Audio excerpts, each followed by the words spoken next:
Sports Radio Network. Stuck in a dead-end job? Kick your career into high gear through a building trades apprenticeship. Ohio is calling up the next generation of skilled tradespeople across the state. We're hiring electricians, plumber, pipe fitters, iron workers, sheet metal workers, bricklayers, cement masons, boiler makers, roofers, insulators, laborers, elevator constructors, and painters and glazers. Don't miss your shot at big money and full benefits in a construction apprenticeship. Are you ready to build your future? Start your application today at ohioconstructiontrades.com. Think a printer is just a printer? Think again. Today's multifunction printers store sensitive data, connect to your network, and can be a prime target for hackers. At Modern Office Methods, Cincinnati's authorized RICO dealer, they help you secure your devices with advanced encryption and authentication controls. Mom protects your data with automated deletion of stored documents and detects threats in real time with built-in security alerts. Visit momnet.com to secure your print environment today. Modern Office Methods, secure technology for a secure workplace. Our first students arrived in 1824, but let's fast forward 200 years and discover what's happening today. Miami University is number 3 among national public universities for excellence in undergraduate teaching, a top 10 college for producing Fortune 500 CEOs, and one of the 100 best colleges for future leaders with an entrepreneurship program among the top 10 in the world. Producing exceptional leaders and mentors was, is, and will always be something we do. Miami University is where today's students become tomorrow's leaders. Visit miamioh.edu. Calling all Reds fans. Stop by your local United Dairy Farmers store this month and use the UDrive Plus app to save big on Hershey's and Reese's products. Purchase 2 king-size bars for just $6 or 2 standard size for just $4. And it's a great time to try the new Reese's Oreo Peanut Butter Cup. Save on Hershey's and Reese's at your local United Dairy Farmers today. If you're not a member, download the UDrive Plus app and register now. Offer good while supplies last, only at United Dairy Farmers.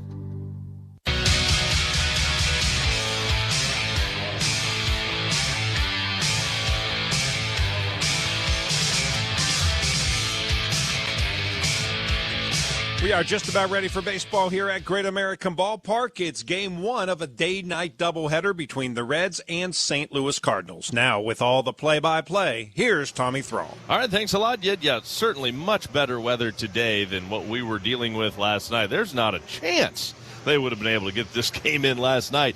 It rained way into the morning hours, so better weather today, still cloudy. Gentle breeze, though, and a rather comfortable day for baseball. Reds and Cards ready to go. Let's take a look at today's starting lineups presented by St. Elizabeth Healthcare and the Young Family Cancer Center, a regional leader in cancer care. Start your cancer game plan today at stelizabeth.com/Reds. And we begin with Oliver Marmol's St. Louis Cardinals. The Cardinals come in 28-21. They're currently second, 2.5 back in the division. Leading things off, the second baseman, J.J. Weatherholt. Catching and hitting second, Ivan Herrera. Alec Burleson will play first base and hit third. Batting fourth, the right fielder, Jordan Walker. Nolan Gorman's the DH. He hits fifth. Batting sixth, the shortstop, Mason Wynn. Brian Torres, making his major league debut today, will play left field and hit seventh. Batting eighth, the third baseman, Cesar Prieto. And in center field, hitting ninth, Victor Scott II. Andre Palante will start on the mound for the Cardinals. Now for Terry Francona's Reds, 26-24, fourth place, 5 back in the division. Leading off, the left fielder, J.J. Bleday. Ellie De La Cruz plays short, hits second. Batting third, the designated hitter, Sal Stewart. Nathaniel Lowe plays first base. He hits fourth. Batting fifth, the third baseman, Eugenio Suarez. Spencer Steers at second base, hitting sixth. Batting seventh, the right fielder, Blake Dunn. Tyler Stevenson will catch and hit eighth. And batting ninth, the center fielder, Dane Myers. Chris Paddock will start on the mound for the Reds. Here's your umpires. Ben Mays behind the plate. Jacob Metz is at first. The crew chief, Chris Conroy, is at second. And Brendan Miller is around at third base. Great to be with you as the Reds and Cardinals kick off this 3-game series with the first game of today's double dip with the Cowboy, Jeff Brantley. I'm Tommy Thrall.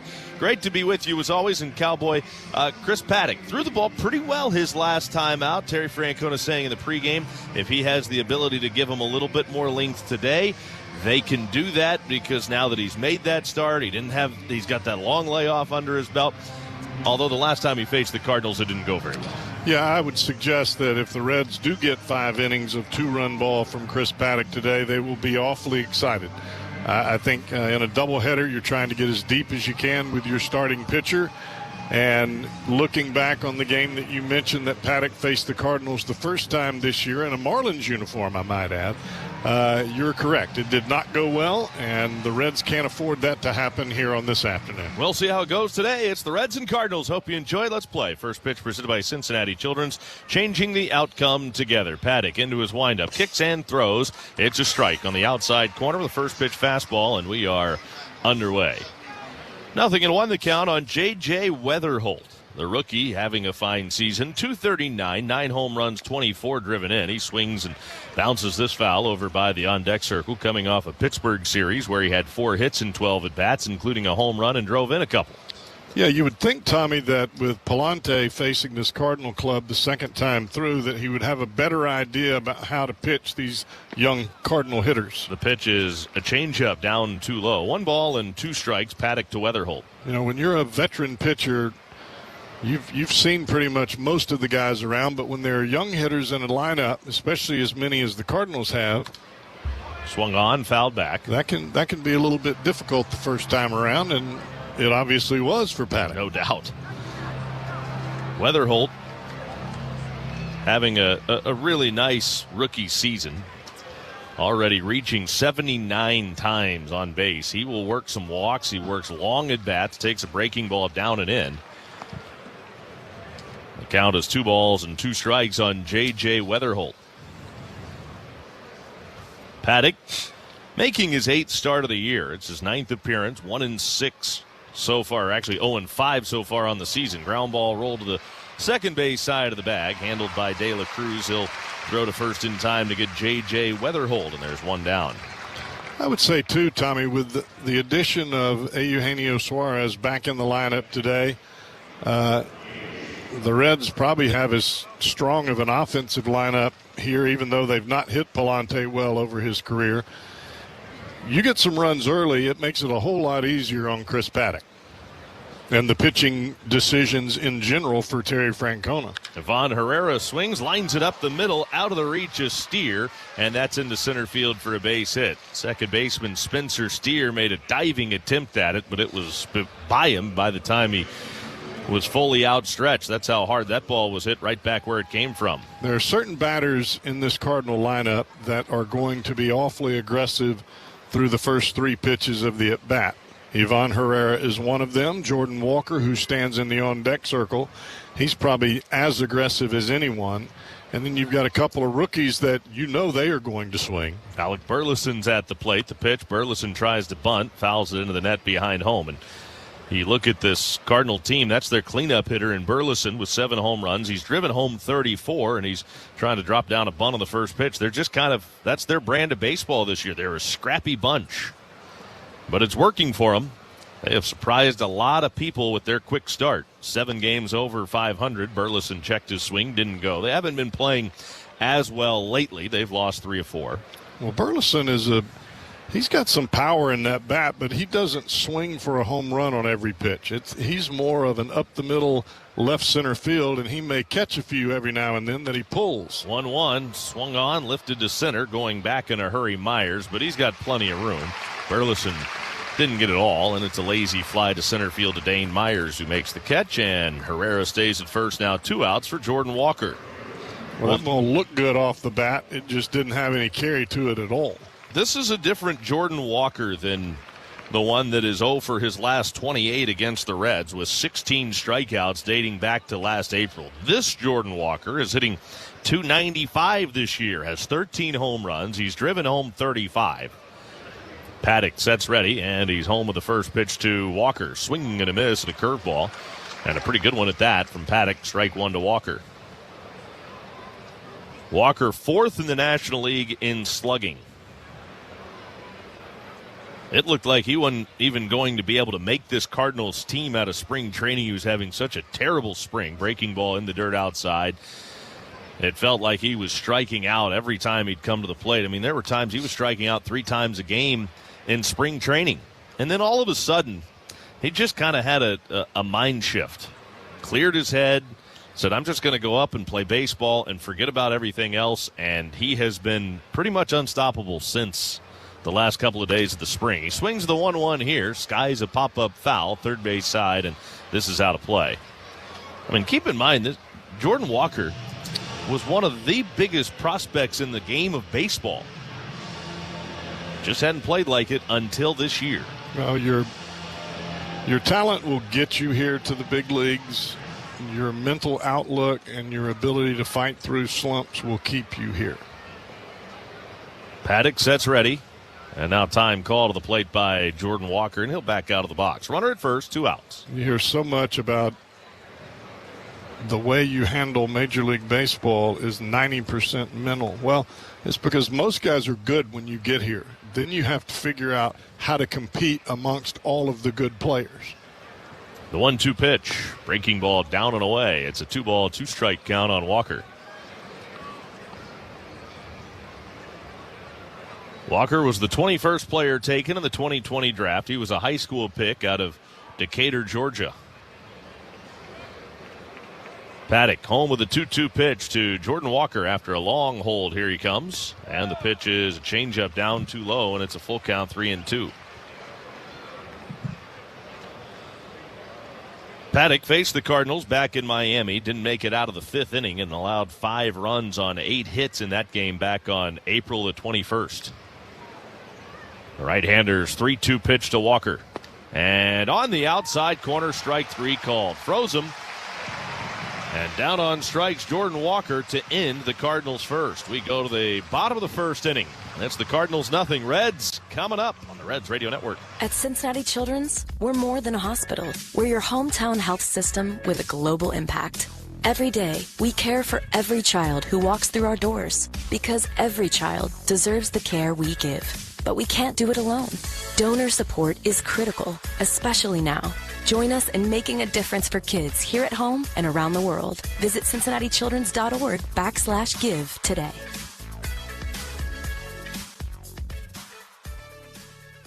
Save big money on everything for your next project when you shop at Menards. Menards has a huge selection of bagged concrete and mortar mixes. Whether you're pouring a walkway, a concrete slab, or setting a post, we have the right product at the best price to complete your project. Shop our entire selection of concrete mixes. That Reds 2nd inning on a gray, but some might call it a glarish day. Even though it's gray, still got to squint a little bit. It's a little glary. Glary. Is that the word you glary? Here's Nathaniel Lowe. First pitch to Nathaniel Lowe. Breaking ball down too low for ball 1. 1-0. Lowe hitting .260 with 6 home runs, 20 RBIs. He was 2 for 5 in his last contest with 3 RBIs, couple of doubles. Reds would take that production again today.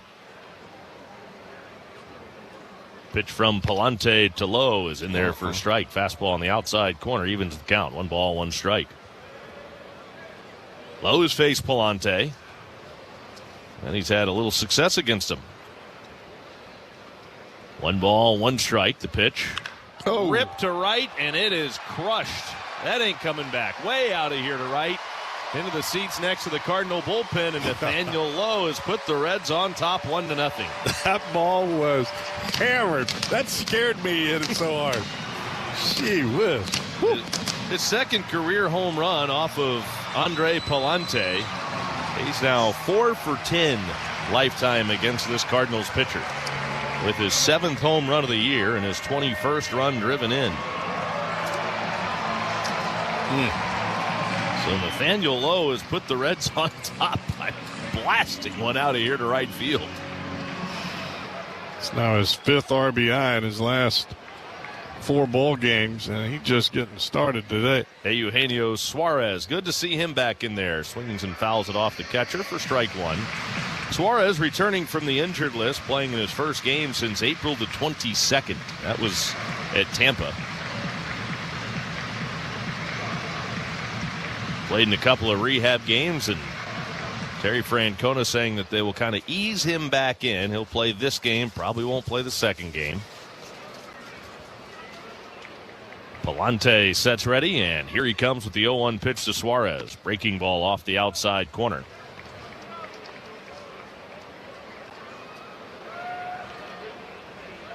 Suarez, not all that familiar with Palante. He's only faced him in one other game. The 1-1 pitch. And Palante misses with the slider. 2 balls and a strike. Left it a little bit high on the outside corner there to Suarez. So Gino now ahead in the count. Palante to the plate with a 2-1 pitch. Swung on, bounced foul, third base side. 2 balls, 2 strikes. Looked like it might have hit off the camera down the third base line. The far end of the camera well. It sure did. Houston, we have a problem. Might have broke the monitor on that camera. 2-2 on Suarez, the 2-2 pitch. Ground ball, deep short. Fielded by Mason Wynn over in the hole, and he'll throw to first in time to get Suarez the first out. Cesar Prieto, the third baseman, was cutting that way, and he had to hit the deck to get out of the way of the throw from Mason Wynn. Mason Wynn has got an awfully good arm at shortstop, so if he gets to it, he's got a chance.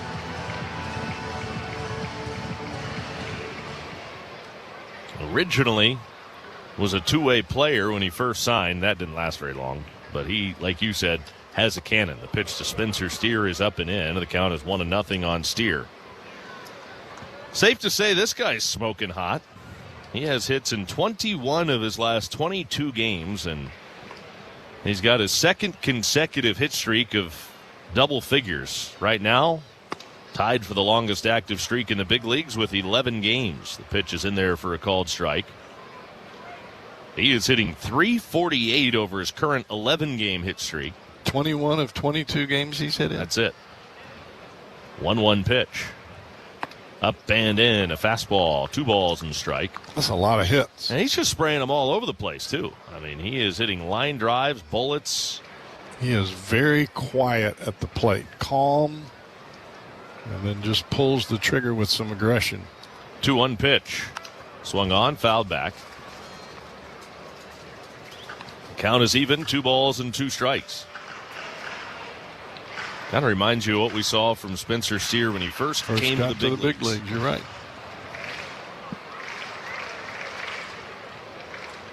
I remember us talking about it at the time going, this guy's going to be a really good big league hitter. It's a tough out right now. Here's the 2-2 pitch. Swung on, barely get a piece of it. Fouls away the slider to stay alive. Still 2 balls and 2 strikes on Spencer Steer. Reds have a 1-0 lead on the leadoff home run from Nathaniel Lowe here in the second inning. Now Palante is home with a 2-2 pitch. Steer swings, sprays it foul off to the right side. That's out of play. Still 2 balls and 2 strikes on Spencer Steer. If you're listening today on your car or truck radio, please remember to buckle your safety belt. This message is brought to you by the Ohio Department of Public Safety. If you're not buckled up, what's holding you back? Palante again to the plate with a 2-2 pitch. Breaking ball hangs a little bit too high to Steer, and it runs the count full, 3-2. That's the other thing. I mean, he is just taking pitches that are pretty borderline, like that one was, like it's nothing. Can tell he's just seeing it really well. 3-2 pitch. Swinging a bouncing ball foul, third base side, and the count remains full at 3-2. And he's had a lot of at-bats that are very similar to this one, where he's seen a lot of pitches from especially the starting pitcher, and I think that helps him as the game goes along. Here's Palante's 9th pitch to Spencer Steer this at-bat. Again, the payoff. Up and in, and he walked him. That's the pitch for Spencer Steer, at least from my perspective, that he's made a huge adjustment this year based on not swinging at that high fastball that's at the top of the zone, that's out of the zone, that he didn't do last year or the year before. And if he's not swinging at that pitch, you've got to come back down into what he hits well, and that's the pitch that's out over the plate. Now the pitch to Blake Dunn, cut on and missed, strike one. Well, I was talking with him about that a little bit. We were talking about the ABS, and I said, look, that pitch isn't a strike anymore. Does that make it easier to lay off? And he basically said, yeah. don't really have to. Well, there's not a question mark for him at the top of the zone. 0-1 on Blake Dunn, the pitch. Dunn takes down too low, and the count is even 1 ball, 1 strike. I think Spencer has always thought of that upper end high fastball as a ball, but yet he was forced to swing at it because he was getting rung up on it. And in your mind, that kind of plays tricks with you. You know it's a ball. I got to swing anyway. It's hard to be aggressive to something like that. Dunn takes a look at the fastball at the knees for a strike. It's 1-2. Dunn had a big game on Wednesday. He was 2 for 5. Couple of runs scored, double, triple. He's hit safely in 4 straight, and he's got hits in half of his at-bats over that stretch. 7 for 14 in the last 4 games. Steer pretty good lead, not going anywhere. And the 1-2 pitch is swung on and fouled off to the right side. Well, probably most importantly for Dunn is he scored 5 runs in those 4 ball games. And that tells you not only is he getting on base, but he's getting around the base paths. And he's still hitting in the bottom of the lineup, but his speed plays. 1 ball, 2 strikes. Palante to the plate. Breaking ball swung on, lined past the shortstop, Mason Wynn. That's into left center for a base hit. Gathered by the left fielder Torres. Steer up to second base. On the base hit by Dunn, who's now hit safely in 5 straight. Now, when Blake Dunn came to the big leagues, that was not a pitch he could handle because he was down in that crouch and he was coming up to hit. His head was going up and down, and that breaking ball, he was underneath it or over the top of it every time. He just missed it. That pitch hung over the plate, and he barrels it right back up the box. Dunn has scored a run in 5 straight games. See if the Reds can find a way to bring him around from first with 1 out here. Reds already leading it 1-0, and Tyler Stevenson watches a first pitch slider in there for a called strike, 0-1. Stevenson's hitting 183, has 3 home runs and 13 driven in. Right-hander against right-hander. Palante readies. Now here he comes to Stevenson. Check swing on a slider down and away, and the count is even at a ball and a strike. Tyler seemed to find an epiphany in the last ball game. He walked 3 times, had a hit, was on base 4 times in that ball game. Now the 1-1. A little bit too high with a slider on the outside corner. Stevenson's ahead of the count, 2 balls and a strike. And I think that don't you think that walking 3 times in a game helps you? Like, not just getting on base, but seeing. Well, and he took some close pitches. Right. I thought that there was just they were better at bats. He swings, hits this one on 1 hop to the second baseman. Weatherholt Fields flips it to Win at the bag for 1. The turn to first in time. It's an inning-ending 4-6-3 double play. But the Reds get a home run from Nathaniel Lowe, and it's a 1-0 Reds lead as we head to Cowboy in the third on the Reds Radio Network.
doubleheader here this Saturday afternoon.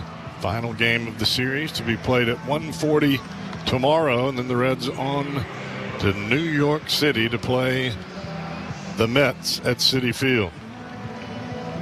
Ball game at this point tied at 1.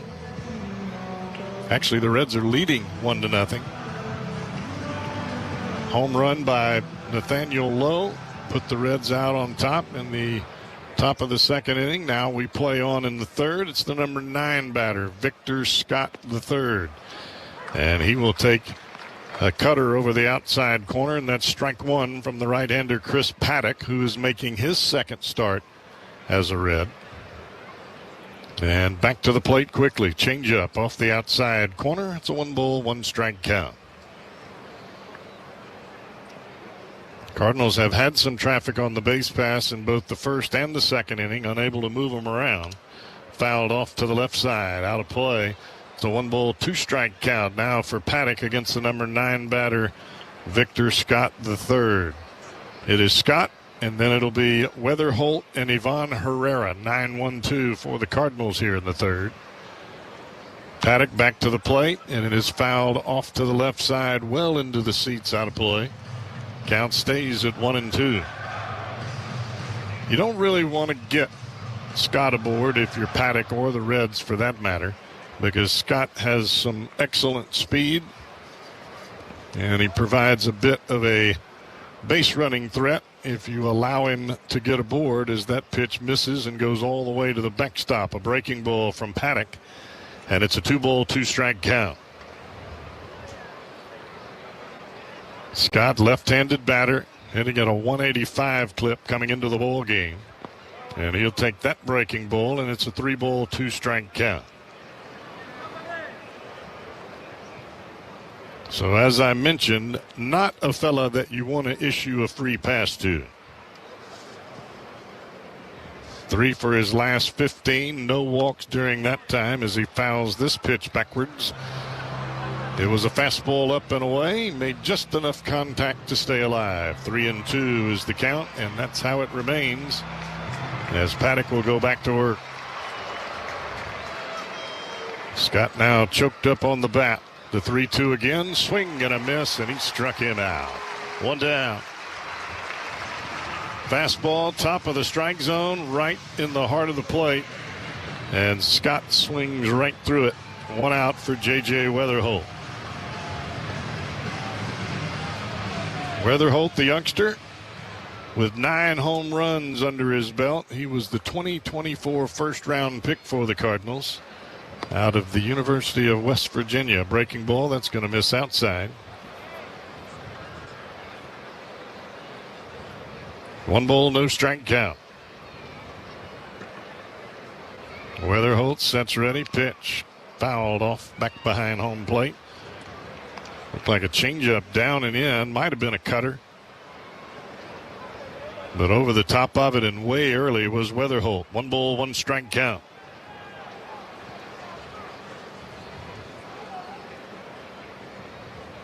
Back to the plate. Fastball down and away off the outside corner, and Weatherholt holds up just in time.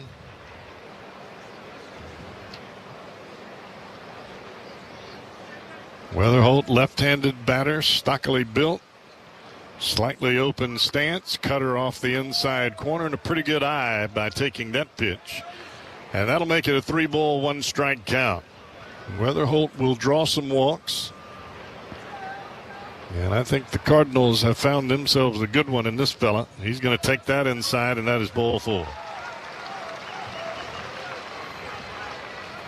Of course, you always want your first-round picks to be difference makers when they get to the big league level. Those are not the picks that you want to miss on. If you miss on a 10th rounder, you don't worry so much about it. You miss on a first-round pick, it can affect you for years. Here's Ivan Herrera, swung at the first pitch in his initial at bat, hit a line drive right back up the box, and he'll take this one right underneath his hands for ball 1 as he pulls those hands back and moves quickly out of the way. A 1 ball, no strike count. Weatherholt with 6 stolen bases stands at first base. He is yet to be caught. Paddock from the belt. A couple of nods. Now to the dish. Inside, 2-0.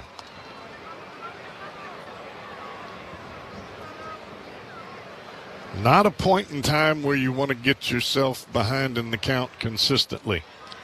You got the first out of the inning of Victor Scott. And now Herrera settles in, and he'll take a strike over the inside corner. A cutter that started in and came just back over the inside edge to make it a 2-ball, 1-strike count. Well, I don't think it's a coincidence that Paddock breezed that first time through the Cardinals order. He was ahead of everybody. 2-1 pitch coming. That's going to miss down and away. Another changeup. And it's a 3-ball, 1-strike count, and Alec Burleson waiting on deck. Now, this is the part of the order that you've got to make them swing. Weatherholt did not swing. He walked. Herrera now in a 3-ball, 1-strike count, and he's a pretty good contact hitter. But you get to Burleson and then Walker, you got some fellas that can hit it a long way. 3-1 pitch, and that is ball 4, back-to-back walks. And I imagine that you might see, you will see Derek Johnson. He comes right out of his perch down there by Tito Francona, and he will head to the mound. Derek Johnson, the pitching coach for the Reds, and he will head out to the mound. A conversation with his new right-hander, Chris Paddock, making his second start in a Reds uniform. Yeah, you kind of noticed, Tommy, when he was facing Victor Scott, he got ahead quickly, and then he got behind in the count. He started throwing pitches well out of the zone. And that carried over to Weatherholt. Now it's carried over to Herrera. And this fella, you surely don't want to just lay one in there. No, he's going to be ready for it. And remember, Herrera on that first pitch, his last time up, laced that base hit right back up the middle. You almost wonder if that made him a little gun shy to go back in there again early. Then he couldn't find it. Well, here's Burleson. Couple of runners aboard, and this is ripped just foul down the right field line. Oh, boy. Could have been foul by much. That had extra bases written all over it. Fortunately for the Reds, it's just foul. And that'll make it a no-ball, 1-strike count here to Alec Burleson, who flied to center his first time up. Looked like he hit it pretty well, but it didn't go anywhere. Weatherholt at second. Herrera at first. One down in the inning. Boy, the Reds could use a double play right here. The 0-1. Check swing on the changeup as it fades off the outside corner. And that'll make it a 1-ball, 1-strike count.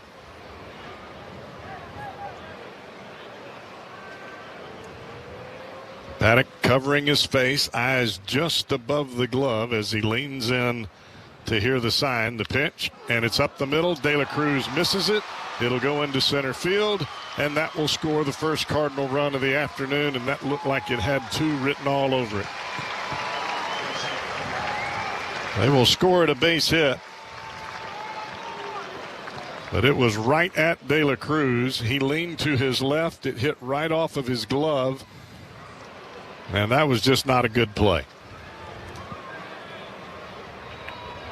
That's an easy double play, too. It was hit hard, which is what you want when you're trying to get a double play. And it was the big legs. A one-hopper right at him. So now first and third for Jordan Walker. The Cardinals have tied it 1 apiece. Breaking ball is going to miss up and away. 1 ball, no strike count.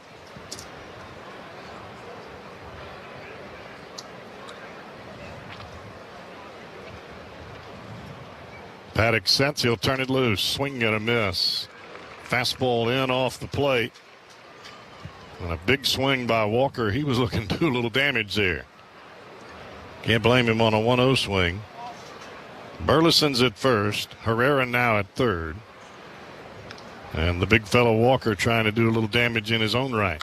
And he will pop this one up. Foul down the right field line. It'll be in the seats, and that's out of play. 1 ball, 2-strike count.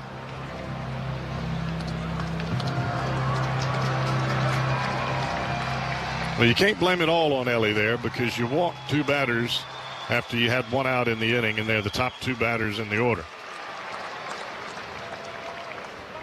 Walker will call timeout. He'll step back out of the box. Walker is one big fella.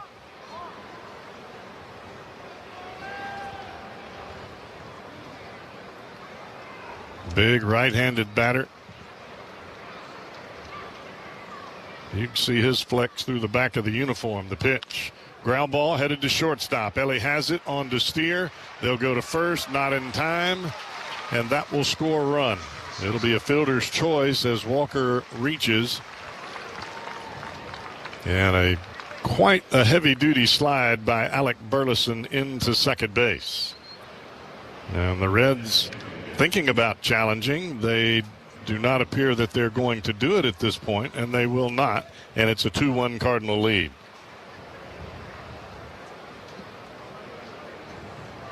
So here's Nolan Gorman. By the way, that's the 36th RBI of the year for that Cardinal standing at first base, Jordan Walker. Gorman, big left-handed bat, struck out on a changeup his first time around. He'll take that same changeup off the outside corner, and it's a 1-0 count. Pretty remarkable turnaround for Jordan Walker.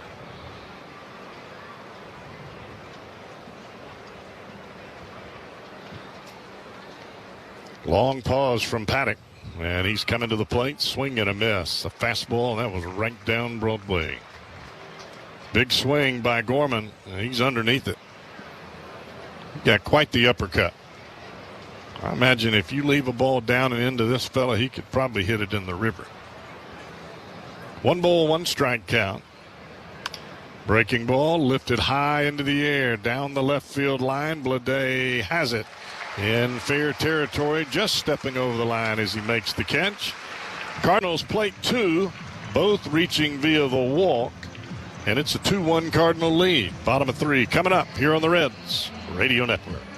Reds fans, the MLB season's in full swing, and FanDuel is giving you a chance to call your shot with daily dingers. Just make your free pick on who's hitting a home run in their game, and if you're right, you'll get a profit boost to use on your next bet for a chance at extra winnings. FanDuel, an official partner of the Cincinnati Reds. 21 plus and present in Ohio. No purchase necessary. Opt-in required. Bonus issued as non-withdrawable profit boost tokens. Restrictions apply, including any token expiration and max wager amount. See terms at sportsbook.fanduel.com. Gambling problem? Call 1-800-MY-RESET. This is the Cowboy, Jeff Brantley, for my good friends at Grippos. Grippos has been a hometown favorite since 1919 and is the official chip of the Cincinnati Reds. The 3rd, 4th, and 5th generations of the Grippos family are committed to making the freshest, highest quality potato chips and snack foods you can eat. Grippos is the original fun food company because they've been having fun satisfying your craving for snack food for over 107 years. So when somebody tells you to get a grip, you know what they mean. Get Grippos. You know, there are a few things in life you can always count on. Sunsets, potholes, trash trucks in your way when you're running late. And of course, AAA's never-ending reliable roadside assistance.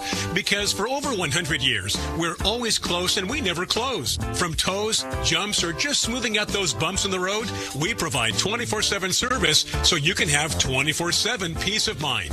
AAA, proud partner of the Cincinnati Reds. Be better prepared for life's curveballs. Klosterman Baking Company is hiring. Get on-the-job training, excellent benefits, 401k, and more. Visit klostermanbakery.com/careers. Klosterman Bakery, where family values are baked right in. Klosterman, better, you. The number 9 batter for the Reds, that is Dane Myers.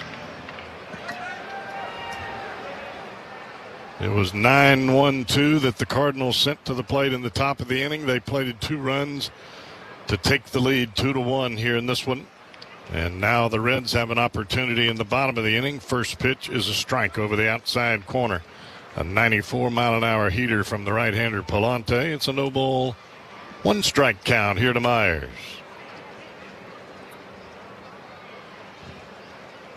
Palante back to the dish. Fastball misses upstairs. Evens things at 1 ball and 1 strike. Myers, 243 batter in his limited time. He's gotten some starts in center field. He's come in to play defense late in the ball game in center field. Fouled straight back, a fastball upstairs. 1 ball, 2 strike count. And really where Myers has done a lot of his damage has been down the right field line. I mean, he's hit the ball the other way with a little bit of thump to it. Breaking ball, and he tries to do it there and hits it right off the netting above the Reds dugout. Well, he waited a long time for that breaking ball, and then he ended up waiting a tad too long. But he fights it off. Count stays at 1-2. Herrera, the catcher, sets inside. Fastball upstairs, and that'll be fouled well back behind home plate. Tell you, when you've got a hitter, especially this day in baseball, pitchers are so averse to hitting a batter. You get a catcher that sets on the inside corner, there are a lot of times that ball is going to come right back over the plate because pitchers don't want to throw it in there. Tapper out in front of the plate. That's going to be a foul ball. I think if Herrera waits momentarily, that ball might have spun back in front of the plate because Myers got out of the box originally, but then he kind of paused and turned around to look. And by that point, Herrera had already gloved it in foul territory. So count stays 1-2. Myers battling for all he's worth here. Herrera going back away, the pitch, and it misses off the outside corner. The 2 ball, 2 strike count. That's what happens when you can't hit the inside edge or the hitter fouls it off. You force that pitcher to go back to a place that's your strength, and for Myers, that's out over the plate. Here's the 2-2. Breaking ball lifted high into the air, shallow right field, long run. Walker has it. 1 down.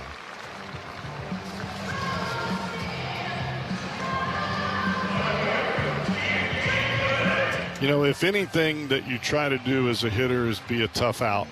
And even though that's just a pop fly to right and you were down in the count quickly, if you're Dane Myers, at least you got an extended at bat.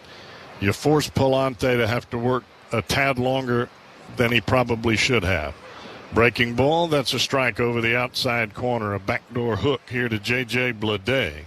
How often do we see a pitcher have a long, laborious at bat against a hitter and then the next guy gets him? It does happen. Here's the 0-1 pitch. Check swing, down and away. They say he went. It was a fastball tailing away from Bleday. And Palante quickly ahead at a no ball, 2 strike count.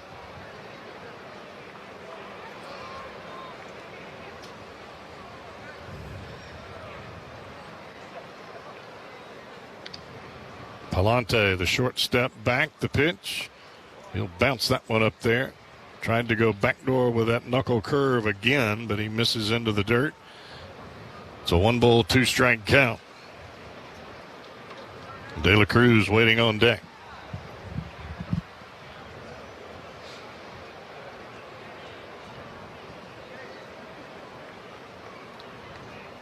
Palante turns it loose. Fouled at home plate.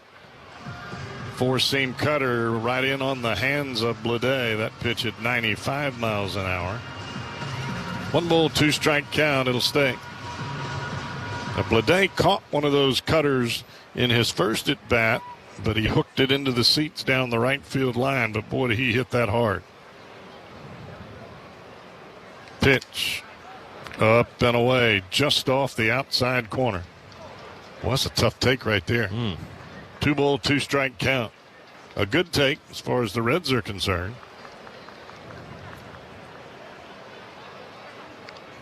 Palante to the dish. Ground ball right side. Weatherholt has it. Flips on to Burleson. 2 down.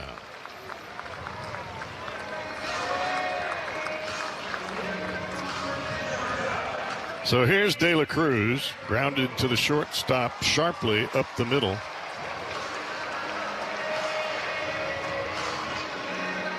And he hit the ball hard, but the Cardinals shortstop Wynn made the play.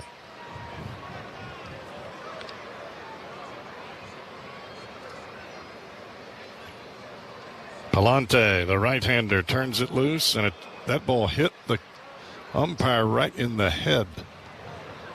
There was no bat on the ball, no glove on the ball. It was a cutter up and in. Ellie checked his swing. Herrera missed the ball, and it hit home plate umpire Ben May square in the face mask. I mean, that's got to hurt your neck, other than your feelings. Yeah, I mean, that doesn't tickle. I mean, there was no contact from Herrera with the glove. He definitely looks a little rattled. He's standing there up the first baseline talking to the crew chief, Chris Conroy, before the trainer comes out. Now Sean McQueenie's going to look him over, but... Well, he's definitely saying he's okay, but I've got to believe he's got to be thinking in the back of his mind, how did he not even touch the ball? Yeah. I mean, you called for a cutter. It was a cutter. You were setting up and in, and you just flat missed it. So it hits me in the face. Squared him up in the face, too. Oh, man.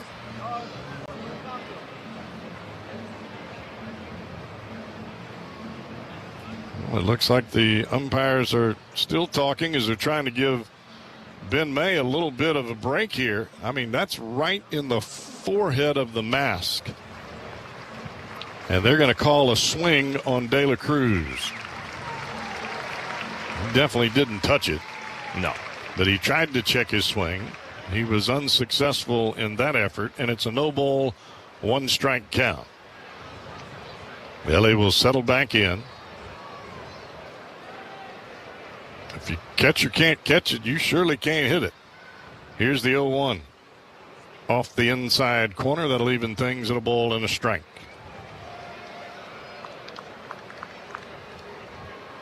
Two down in the inning for Palante. Cardinals with a 2-1 lead here in the third. The pitch. Ground ball foul off to the third base side. A little inside out job by De La Cruz. Almost a protect swing there.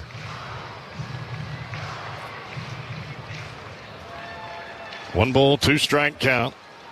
The third baseman, Prieto, basically playing in the shortstop hole. He got a long way between him and third. There's a line drive right to the shortstop. Mason Wynn, he will make the catch. And that'll do it for the Reds here in the third. It is 2-1 Cardinals. Fourth inning coming up. Tommy Thrall's coming back here on the Reds Radio Network.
Cardinals have the lead as they come to bat in the fourth inning here at Great American Ballpark. Fourth inning is brought to you by Four Roses Bourbon. Four Roses, the mellow, balanced Kentucky classic that's crafted for those home run moments. Proud sponsor of the BCL Press Club, presented by Four Roses Bourbon.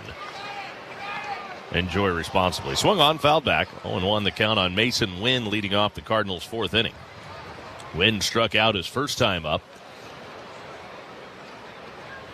Here's Paddock's 0-1 pitch. Swing and a miss. Had him way out in front of a slow curveball. I mean, very slow.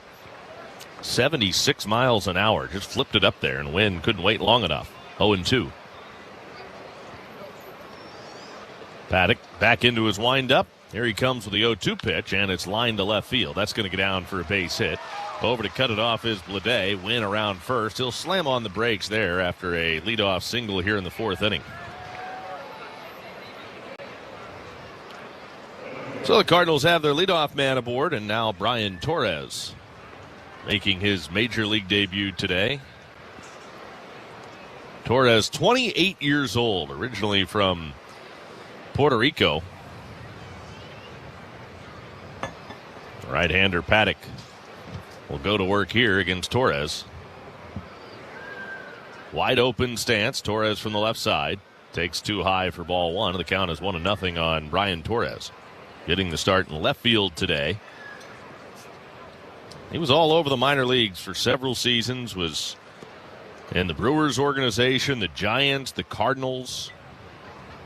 Played some indie ball. Played in any of the winter leagues he could get a job at. The pitch is off the plate outside. Now 2-0 on Brian Torres.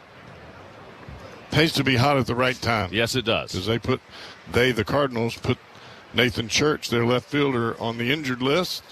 And this was the guy that was swinging the hottest bat in Memphis. 2-0 is a strike on the outside corner.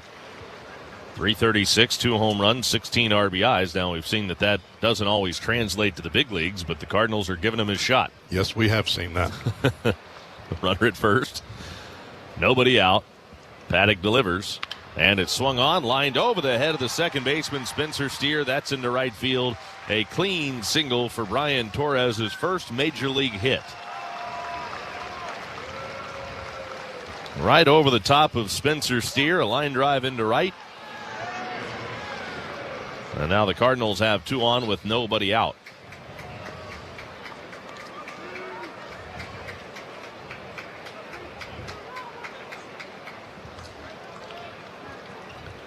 That'll bring Cesar Prieto to the plate. Paddock looking back at second. Now deals with Prieto. Shows bunt, pulls the bat back, and takes a ball that hits off of Stevenson and kicks to his right, but the runners stay put. Fortunately for the Reds, the runners stayed put. Well, I think Prieto is bunting until he can't bunt anymore.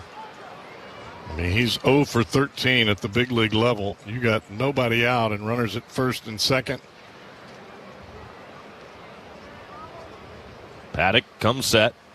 Looking back at the runner at second. Here's the 1-0 pitch, and he's swinging away here. Fooled me. I was right there with you. I couldn't have agreed with you any stronger. You would think for sure in that situation he would be bunting. Why wouldn't he be? Well, if he happened to hit into a double play there, that would have been miraculous for the Reds. Would not have gone over very well in that third base dugout. 1-1 pitch. And now he bunts at this and missed, and it's a ball and 2 strikes. And that was about the worst you can show on a sacrifice bunt, because you're running out of the batter's box, and by the time the ball gets there, you're bunting at a ball that's around your shoelaces and jabbing at it. Now they spin and throw in behind the runner at second, but he's back in there safely.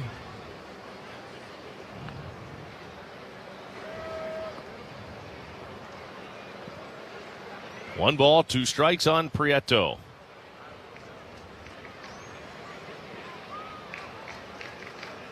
The 1-2 pitch. Swing and a miss. He struck him out and got him with a changeup.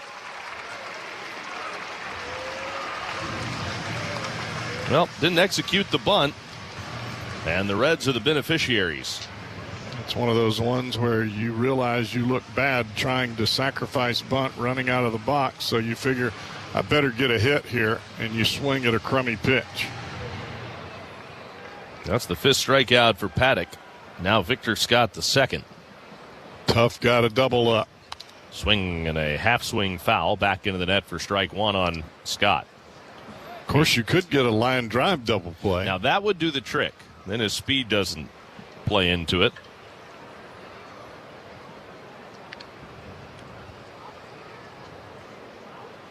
Right-hander readies.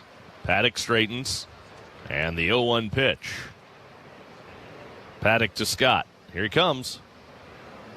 After a long stare down with the runner at second, he throws, and it's in the air, twisting toward the corner and left. It'll slice foul into the seats. Off the bat of the left-handed hitting Victor Scott the second.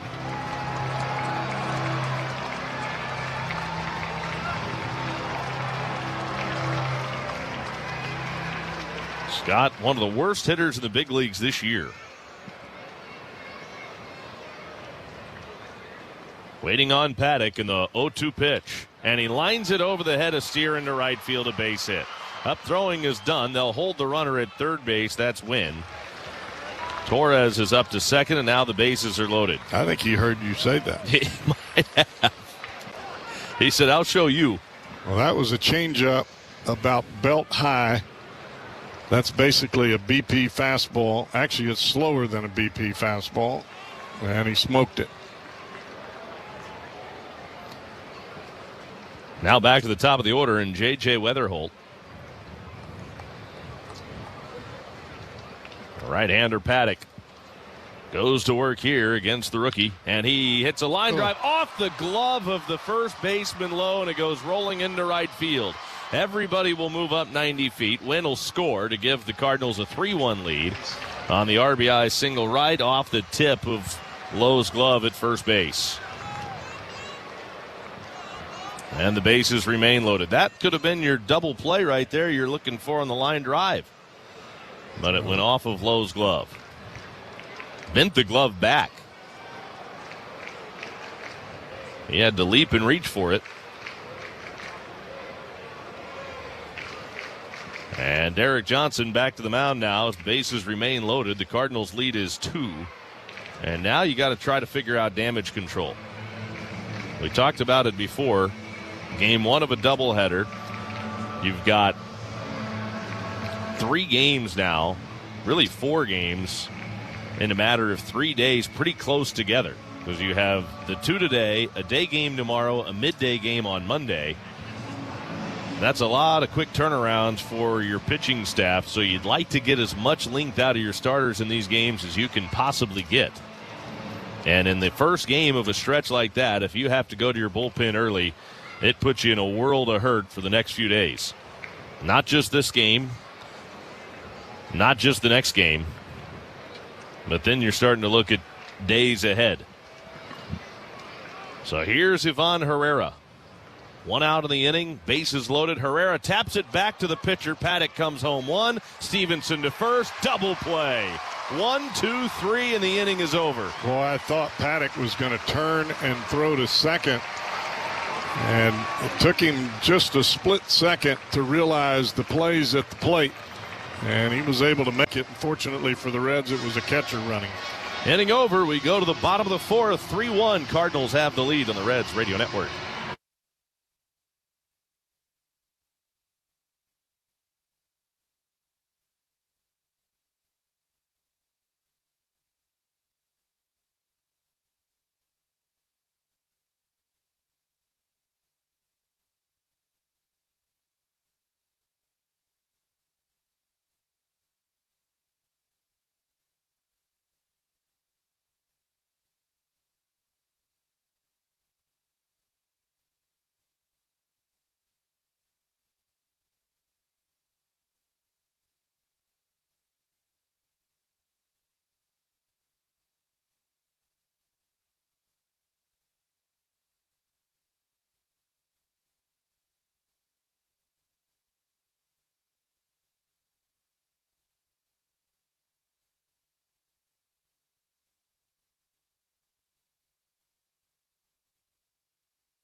Well, the Reds escaped disaster in the fourth inning with just one run scoring for the Cardinals. Now the Reds come to bat here in the bottom of the fourth, down 3-1.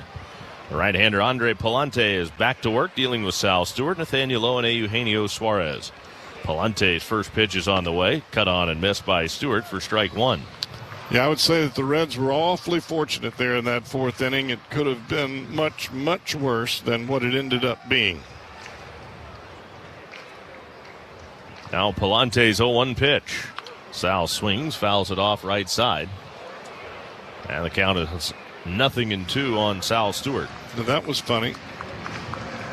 That young man jumped up like he was going to catch it, and as the ball got there, he pulled his hands down and turned sideways. That was smart. It was a smart play. I feel bad for the person behind him. The 0-2. And Stewart skies one in the air, right center field. Victor Scott over. He'll make the catch, and there's one gone in the fourth inning. At Kroger, an annual Boost membership saves you up to $1,100 a year with double fuel points, unlimited free delivery, and member-exclusive savings. Sign up today at Kroger.com/boost. I wonder if Palante will throw him another knuckle curve down Broadway. I don't think he will. I hope he does. I don't think he will. Palante's home with the first pitch. And instead, he centered up a four-seam fastball, and Lowe watches it. That's his hardest pitch of the day, 96. It looked like he reached back for a little extra there, too. 0-1 on Nathaniel Lowe. Palante's 0-1 pitch. And he misses high with a fastball. 97 that time. Ben May, did you see the home plate umpire on that? He was ducking out of the way. Not going to let that hit me in the head again. Suddenly doesn't trust Ivan Herrera back there much. I mean, he was bailing. 1 ball, 1 strike. Here's the 1-1 pitch. Swinging a ground ball to the shortstop. Charging his Win. He'll field and throw in time. And get the out on Lowe at first base. 2 gone here in the fourth inning. Let's revisit our Reds Hall of Fame and Museum. Trivia question of the game. Question was, including current manager Oliver Marmol, all but one of the last 5 Cardinals managers who managed the team for a full season have led St. Louis to the postseason. Who was the lone manager from this group who failed to do it? Ken Boyer, A, B, Oliver Marmol, or C, Joe Torre? A, Eugenio Suarez takes down Low, ball 1. We both said C, Joe Torre. Is that your final answer? Sure. I'm staying. It is, in fact, C, Joe Torre. Always good to get off to a good start. The 1-0 pitch to Eugenio Suarez. He swings and drives it toward right, but right at the right fielder. Going back is Walker. He'll make the catch. The inning is over, and we go to the 5th. Still, Cardinals 3, Reds 1 on the Reds Radio Network.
Fifth inning. Cardinals come to bat, leading by 2. Alec Burleson, Jordan Walker, Nolan Gorman will come up against Chris Paddock. 3 runs allowed by Paddock so far. First pitch to Burleson is lined right between the first baseman Lowe and second baseman Steer into right field. That's a leadoff single here for Burleson. Sam Maul has begun to throw in the Reds bullpen.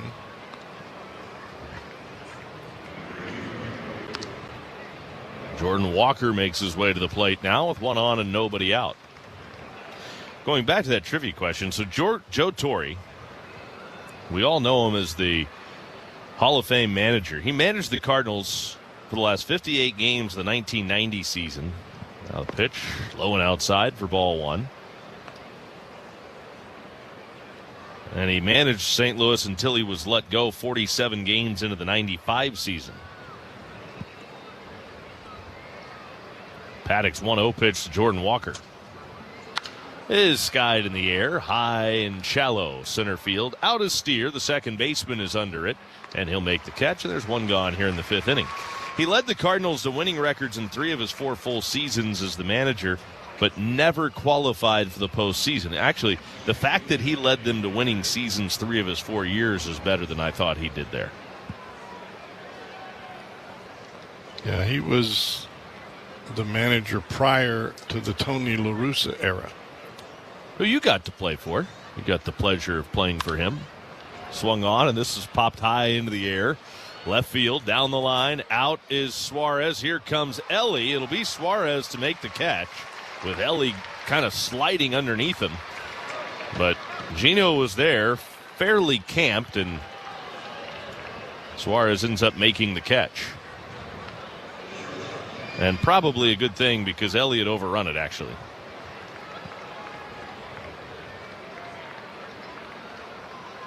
Two gone. Runner stays at first, and now Mason Wynn.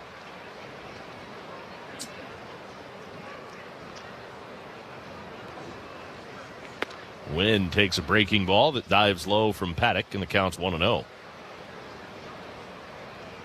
Paddock and out away from getting through the 5th. 3 runs allowed. The 1-0 pitch to Mason Wynn. Long hold, now he throws. The pitch is up and in. And really, you can look at this and say that he should only have allowed 1 run. Now, you go to that 3rd inning, and you pointed it out at the time. The 2 walks didn't help his cause any. But he also had a double play ball off the bat of Alec Burleson that was missed by the shortstop up the middle. And then that opened the door for 2 more runs. The pitch is a breaking ball in there for a called strike. Now, they did not score that in error. No. Even though it hit off the glove of De La Cruz, but that should have been a double play. 2 balls, 1 strike. And it would have been an easy double play. The 2-1 cut and a miss. Fastball evens the count at 2 balls and 2 strikes. If that play's made, you're looking at a completely different outing for Chris Paddock to this point. Well, those are plays that you have to make if you're going to be a major league shortstop. We've seen that a couple times from Ellie on balls up the middle. It happened in Chicago. It happens here again today. The 2-2 pitch. Swung on, lifted to right. Coming in toward the line, Blake Dunn. He can cover some ground. He will cover enough ground to get this one in foul territory to make the catch, retiring the Cardinals in the 5th. So right, we need some runs. Reds are down 2. It is 3-1. We're halfway through it at Great American Ballpark on the Reds Radio Network. Hey, Reds fans, it's Dan Horde. Graders in Kings Island have crafted something indulgent, delicious, and spooky. The Phantom Theater has returned, and with it, a new limited-time Graders flavor, Ghost Notes. It's a grape marshmallow ice cream loaded with marshmallow cookie dough. Now in scoop shops, on International Street in Kings Island, and at Graders.com. Get it while it lasts. Graders. Taste the greatest. Get in the zone, AutoZone. Welcome to Markdowns for Miles at AutoZone. Got any markdowns on brakes? We mark Duralast brake pads down to free. Free Duralast brake pads? When you buy 2 rotors. Can I get Duralast Gold pads for free? With 2 Duralast Gold rotors, and there's a lifetime warranty on brake pads. That's a huge markdown for so many miles. Save on brakes and more during Markdowns for Miles at AutoZone. Get in the zone, AutoZone. AutoZone. Restrictions apply. Hey Reds fans, Hunter Green here. There's nothing quite like winning on the field and off. Want a winning plan for tackling a renovation, remodel, or clean out? Then put Rumpke Waste and Recycling to work. Rumpke's team can pitch in and quickly deliver open-top containers in a variety of sizes. Visit Rumpke.com or call 1-800-828-8171. Rumpke. Waste and recycling done right. It's our 30th anniversary at Rising Star Casino in Rising Sun, and it's race month. Winners of interactive race drawings Friday and Saturday could win up to $5,000 in free play. That's Friday and Saturday at Rising Star Casino. Must be 21 or older. Gambling problem? Call 800-9-WITH-IT.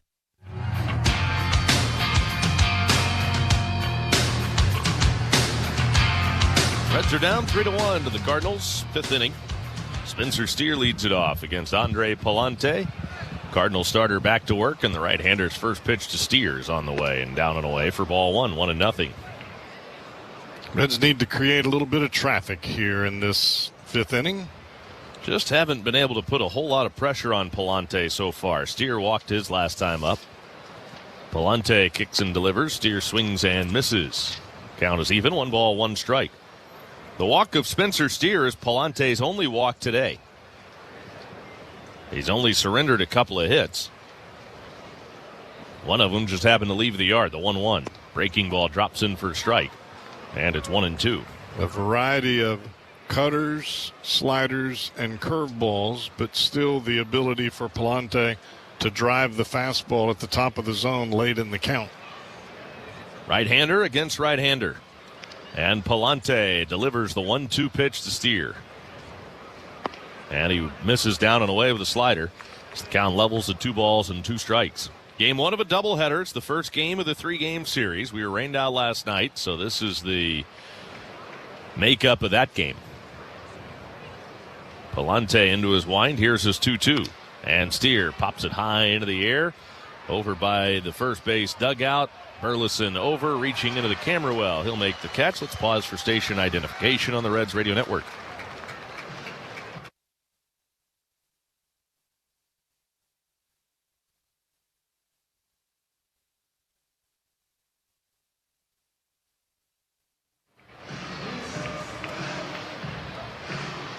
With Cowboy Jeff Brantley, I'm Tommy Thaw. Great to be with you as Blake Dunn stands in.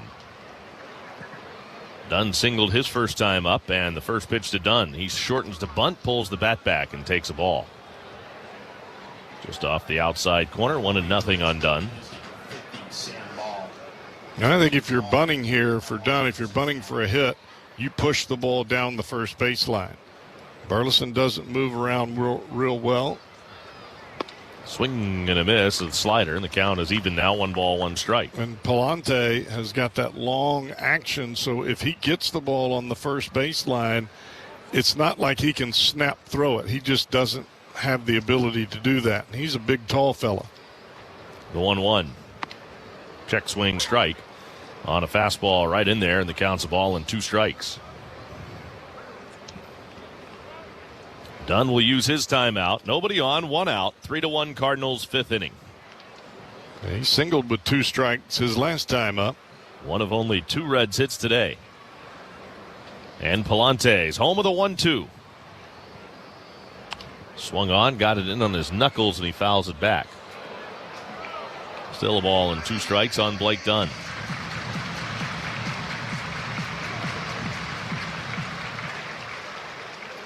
Dunn wanding the bat out over the plate. Palante's 1-2, and he buries the curveball in the dirt way out in front of home plate. Count is even at 2 balls, 2 strikes on Dunn. They play Dunn the other way in the outfield. The center fielder, Scott, way over toward right center. Off the line is Torres in left. He is pinching that left center field gap.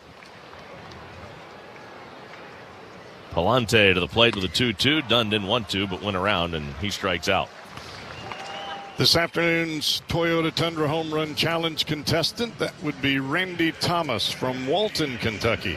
And if a home run hit by a Reds player during today's game hits the Toyota hit and win sign, that's located in right center field, Well, Randy, you'll win a brand new built-in-the-USA 2026 Tundra, all courtesy of your Cincinnati and Northern Kentucky Toyota dealers. Randy Thomas from Walton, Kentucky. Good luck.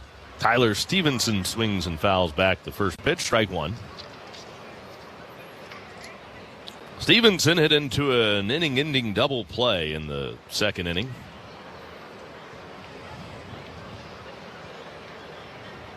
The 0-1 in too tight to Stevenson. And that was one of those points where the Reds had some things going with one out after the home run by Lowe to open the inning. But that double play kind of slammed the door. The 1-1. Up and in again, and Stevenson again leaning back. It's 2-1. They had first and second, only one out. Looked like they were rallying, and then no more. Palante to the plate. And Stevenson lays off a slider down and away. It's a 3-ball, 1-strike count on Tyler Stevenson with nobody on and 2 out. Dane Myers waiting in the on-deck circle.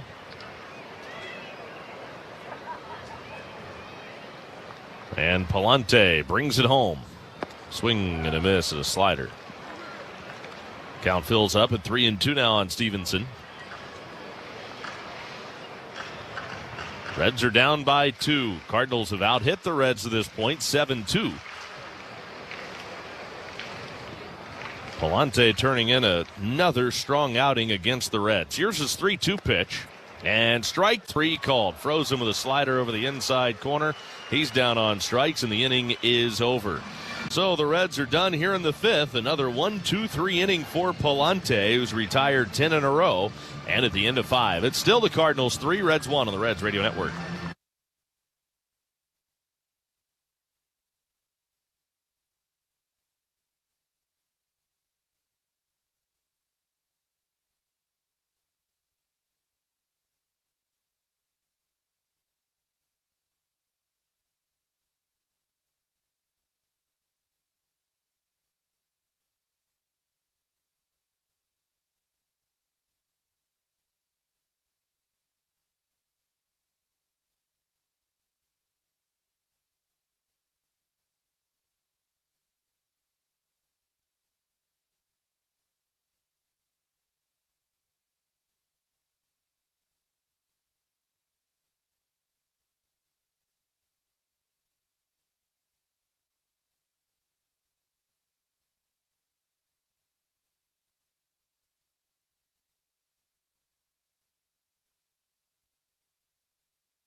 It is time for a Reds Wober's Mustard pitching change. Wober's Mustard, let's put some mustard on it. Left-hander Sam Maul out of the bullpen. Maul coming on for the 24th time, 1-3 with an even 3 ERA. And he's got 3 consecutive lefties here to begin this 6th inning. Brian Torres will lead things off, left-hander against left-hander. First pitch on the way from Maul to Torres. And it's in off the plate. Fastball missing in for ball 1. Torres has been on both times in his major league debut so far. A walk in the 2nd inning, then singled in the 4th inning. Maul from the belt to the plate. Here's his 1-0 pitch. Swinging a weak grounder to the first baseman. Up with it is Lowe. He will wave off the pitcher and take it himself 3 unassisted to the bag. 1 down here in the 6th. How about Andrew Abbott getting engaged? Yeah, on the off day. It's kind of cool. Did that in the morning. Happy for him, and now his fiance. So congratulations to Andrew. Nobody on, one man out. Cesar Prieto is the batter. Prieto is a ground out to short and a strikeout so far today. First pitch off the plate outside. I guess you have to do it in the morning because there was a game scheduled. It ended up being pushed to today because of the rain, but I don't think I would do it in the morning. He said that no. Here's the 1-0, swinging a ground ball to the right side. Handled by the second baseman Steer. He'll flip it to first in time for the out. His fiance's name is Lindsay, and said she was surprised. He goes, at least I think she was surprised. Said he made sure he got Dad's permission while the team was in Cleveland and told his parents the night before. He said he didn't really tell many people leading up to it. So congratulations. Cool. Yeah, Andrew and Lindsay. 2 men are out, and now Victor Scott the second. A strikeout, a base hit so far for Scott. Left-hander's pitch and a breaking ball strike on the inside corner. I wonder if he was nervous. I said he really wasn't. He pitch in front of millions of people, whether they're here or whether they're on TV or listening to us. The 0-1, way inside. Look out. Count evens at 1-1 on Scott. But you know, Andrew is always just pretty much a cool customer anyway. I mean, there's not a whole lot that rattles that kid. Celebrated the event with some Fireball. Did he now? Yeah, he did. That's a tribute to his mama. Absolutely. Went out, had a nice dinner. I think even Ruby supplied some Fireball for dessert. Yeah. 1 ball, 1 strike on Victor Scott. The left-hander brings it home. And it's bunted back toward, first base side. Maul picks it up, but no chance. Just a great bunt. That ball hit the ground and spun back towards home plate. Like one of those golf shots that Chris Welsh hit. There you go. From our vantage point, it looked like at first it was in the air back toward the pitcher, but then it kind of arced down and then ended up landing in the grass just inside the first baseline. There's nothing you could do about it. Even if Sam had trouble finding the handle with the bare hand attempt, even if you do, you've especially got no play. with Scott's speed, and he may be running here. Left-hander Maul sets, and he'll pick to first to check on Scott. He's back in safely with a head-first dive. Let's look at today's scoreboard stumper. We'll have a little time over the break to think about it. Since the year 2000, 5 left-handed batters have hit 30 or more home runs in a season while playing for the Reds. Who are they? There goes the runner. Pitch is outside, throw to second, and it's off the glove of Ellie into center field. Up is Scott. Here comes the throw to third, and not in time from Myers. So Scott steals second, his 7th. Goes to third on the error by Stevenson, the first on him. And now Scott at third with 2 outs. Well, there's already been 1 ball here in the inning that has gone straight to the backstop from the left-hander Maul, and you have to be aware of that, even with the left-handed hitting J.J. Weatherholt at the plate. 1 ball, no strikes on Weatherholt. It's amazing what speed can do. Ooh. The pitch, breaking ball off the inside corner. So is Fireball like cinnamon? Yeah. Tastes like an atomic fireball. So I've been told. Do you remember those little candies? Oh, yeah. 2-0 pitch. Swung on. Weatherholt lifts it to center field. Well hit. Back goes Myers on the track with plenty of room shy of the wall out there by the Reds bullpen gate. He'll make the catch. And the inning is over. We go to the bottom of the 6th. Still Cardinals 3, Reds 1 on the Reds Radio Network.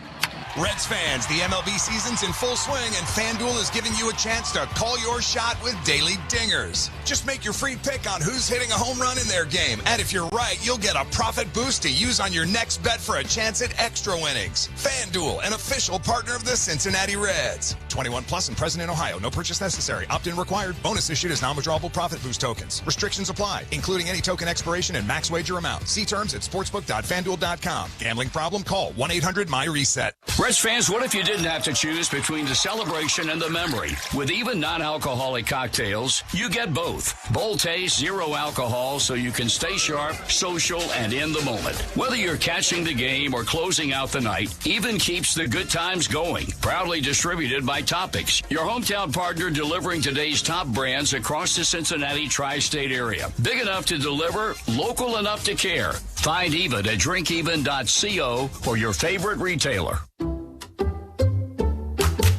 You like saving money, right? We all do. That's why Allstate just lowered the price of car insurance. Not, but wait, there's a catch. Lower. Actually lower. So if you're shopping around or just want to see how much you could save, check Allstate first for a new lower auto rate that could save you hundreds. You're in good hands with Allstate.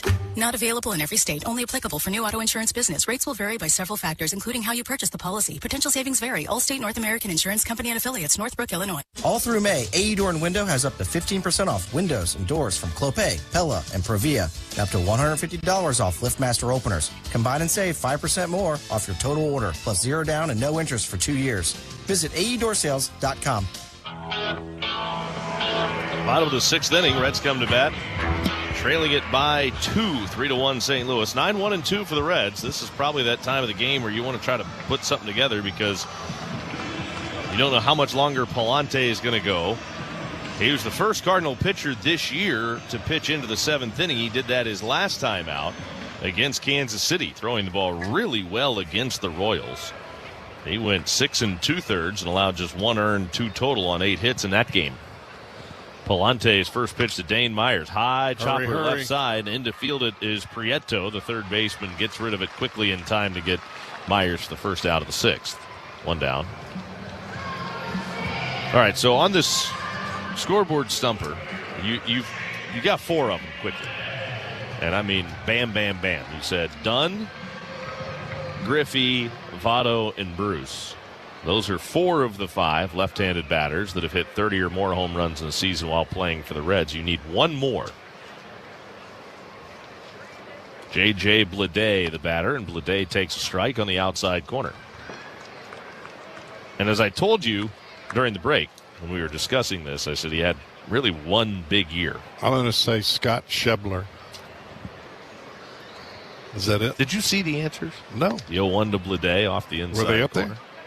I don't know. I didn't see him if they were. Am I right? You are right. I love it.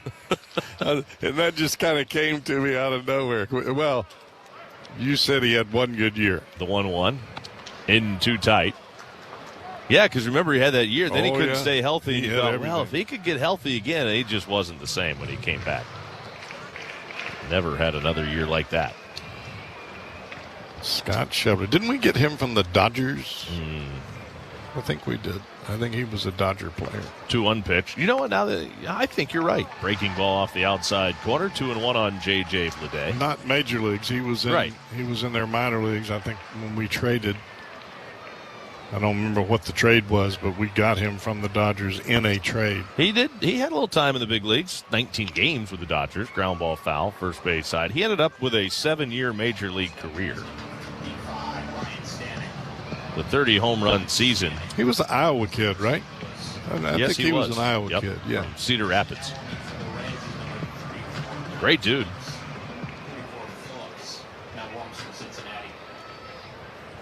Right-hander Palante's 3-2 pitch to J.J. Bleday. He swings, sends one in the air toward the left center field alley. It's falling quickly. On in a hurry is Torres to make a basket catch. Nice play by Torres. Just kind of stuck his glove out there about waist high and made the catch. Out away from his body, scooping it for the second out here in the 6th inning. Kind of wondered if anybody was going to want to catch that thing because it was hanging up there. Yeah, Victor Scott wasn't really making an attempt, and here came Torres racing in from left. Ellie De La Cruz with nobody on and 2 out takes a first pitch strike, 0-1.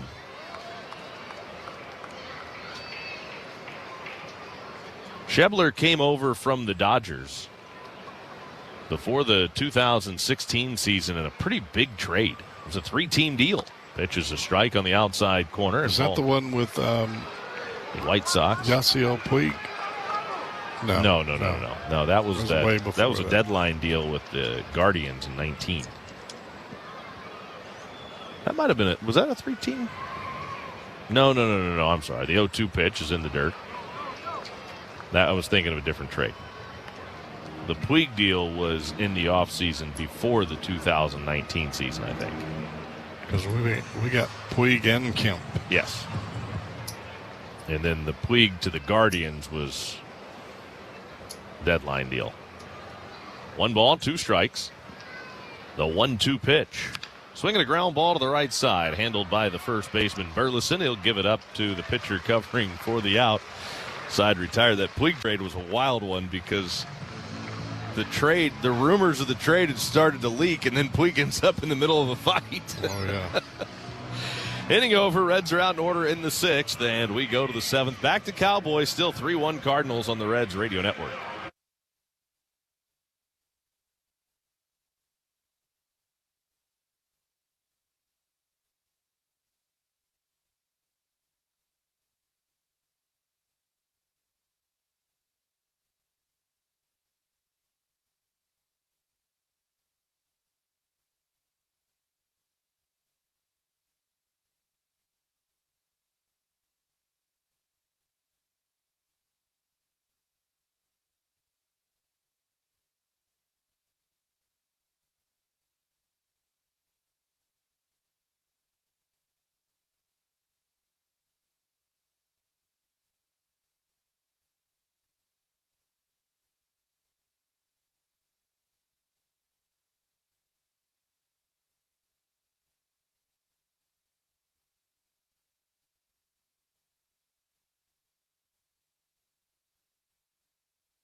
Right-handed pitcher Connor Phillips into the ball game. He is our Reds Wober's mustard pitching change.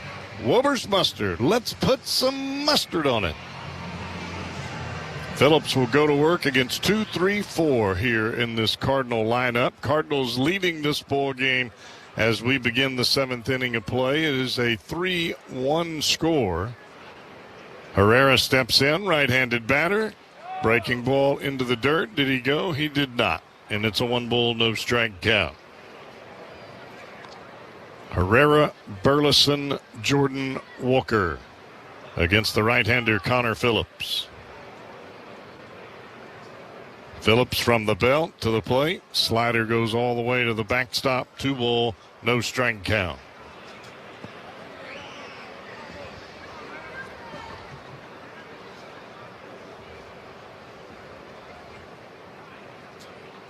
Phillips back to the set. He'll turn and loose, and it's down and away. 3 balls and no strikes. And that seems to be something that has really been a problem for Connor Phillips, and that is getting ahead and getting some strikes over the plate. He will throw 4 consecutive balls. Second time that Herrera has walked. And it'll bring Burleson to the plate. with a runner on first and nobody out. Do you get the sense that the first batter of Connor Phillips' outing is very important on how his outing is going to go?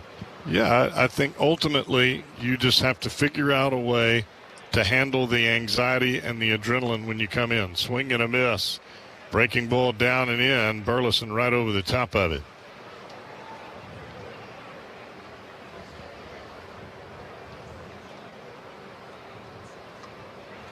Phillips comes to the set. There goes the runner, and man, he had a jump like no tomorrow. The call ball being challenged by the catcher. You heard it. It was a high breaking ball. Stevenson challenges it. He's been very good at it. And he gets that strike. One. Cincinnati retains. Strike two. Ivan Herrera, who has stolen one total base on the year. He was so far off of first, jumping around, and could have walked to second. Phillips didn't even look over there. He'll look at him here. Here's the 0-2 to Burleson, and it almost hits him in the back foot. It's not supposed to be an adventure every time you come in the game.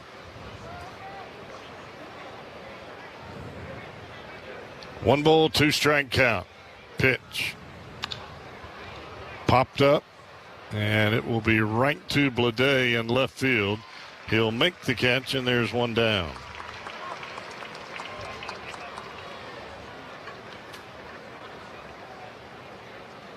And I'm sure the Reds are hoping that sooner or later that all of this pressure of the big leagues settles down with Connor Phillips, because he throws 99. He's got a phenomenal slider.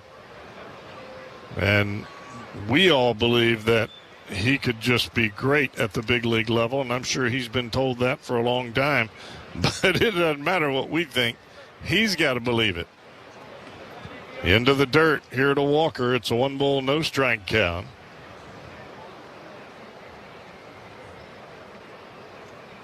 Phillips sets. He'll turn it loose. Breaking ball catches the outside corner. A nice pitch there to even things at 1 ball and 1 strike. Somewhere along the line it has to be, here's my stuff, and I'm going to shove it right down your throat. And from a pitching standpoint, if you have that attitude, you're probably going to make a lot of money. And that ball is crushed to right center field, and it is out of here. A 2-run home run for Jordan Walker, and it is a 5-1 Cardinal lead. That is not good.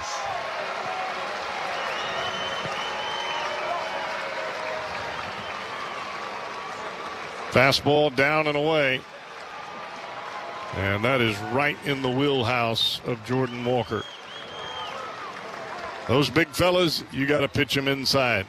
Sliders away, fastballs in. If you're all away, that's where they like to get extended, and that's where they can do damage, and Walker does just that.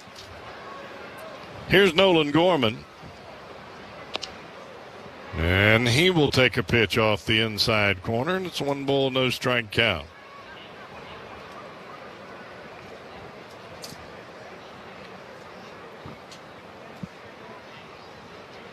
Phillips back to the plate. Fastball over the outside corner. That's a strike.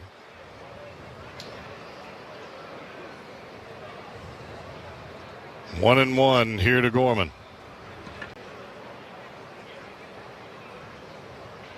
Phillips turns it loose. Breaking ball, tap foul over towards the Reds dugout.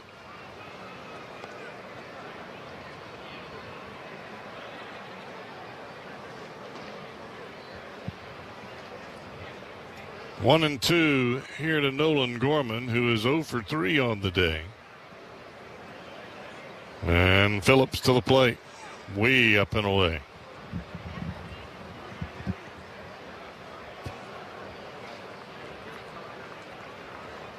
Two ball, two strike count. Gorman sets ready. Phillips delivers. And this is pulled foul with some authority up into the seats.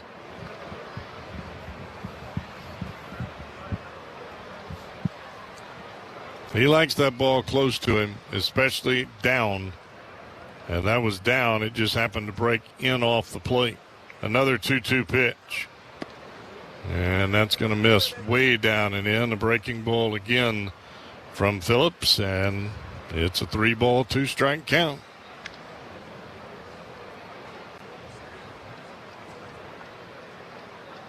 Phillips sets, he'll turn it loose, and he walked him.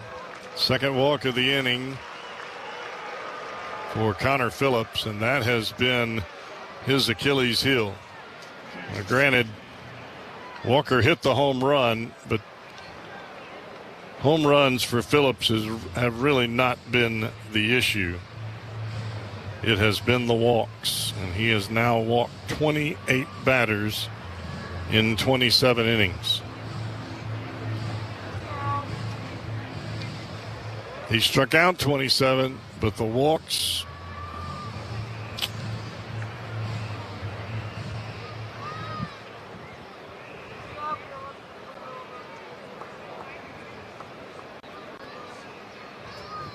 Mason Wynn, right-handed hitting shortstop, 1 for 3 today.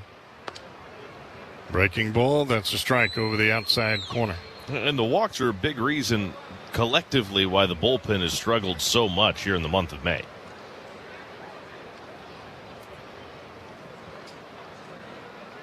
No ball, 1-strike count. Swing and a miss. It's amazing what you can do when you throw strike one. You put the hitter on the defensive immediately, so they have a tendency to chase pitches that are borderline. When it's 1-0, 2-1, they just gear up and try to go deep. Strike 3, swing and a miss. Strike 1, strike 2, strike 3. 2 down. And the key, of course, strike 1. Can't strike them out till you throw the first strike.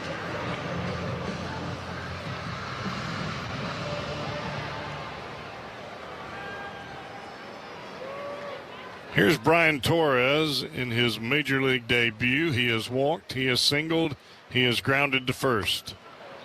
And that's a ball, a fastball up and away.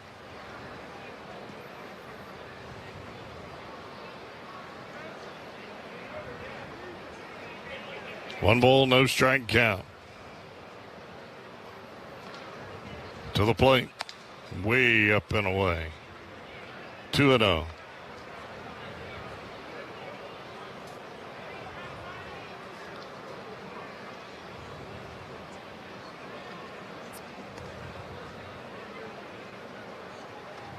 Phillips will turn it loose, and there's a fastball strike. 2-0 four-seam heater right over the inside corner, right at the bottom of the kneecaps.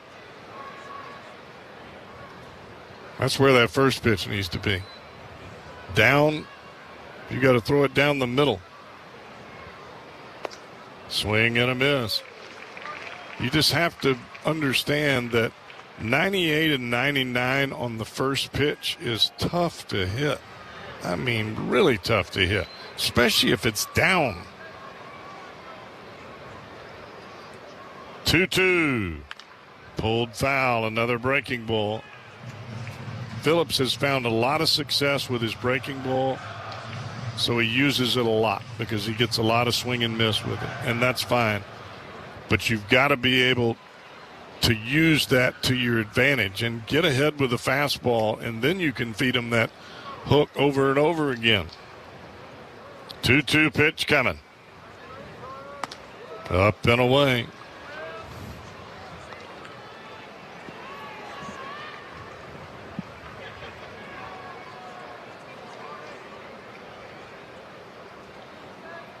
Three ball, 2-strike count, and Gorman will be running here. And this ball is lifted into right field. Long run for, oh, what a catch by the Reds right fielder, Blake Dunn. I didn't think he was going to get there, but his speed and a little bit of moxie as he runs into the wall making the catch. That was one heck of a play for the Reds right fielder.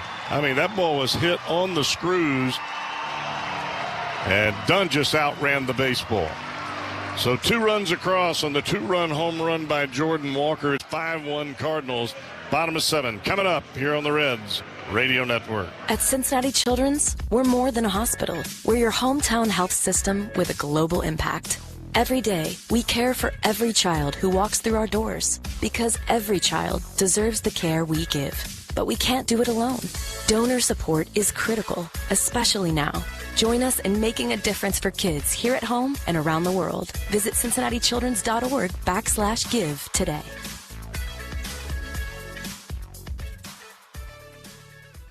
Calling all Reds fans. Stop by your local United Dairy Farmer store this month and use the UDrive Plus app to save big on Hershey's and Reese's products. Purchase 2 king-size bars for just $6 or 2 standard size for just $4. And it's a great time to try the new Reese's Oreo Peanut Butter Cup. Save on Hershey's and Reese's at your local United Dairy Farmers today. If you're not a member, download the UDrive Plus app and register now. Offer good while supplies last, only at United Dairy Farmers.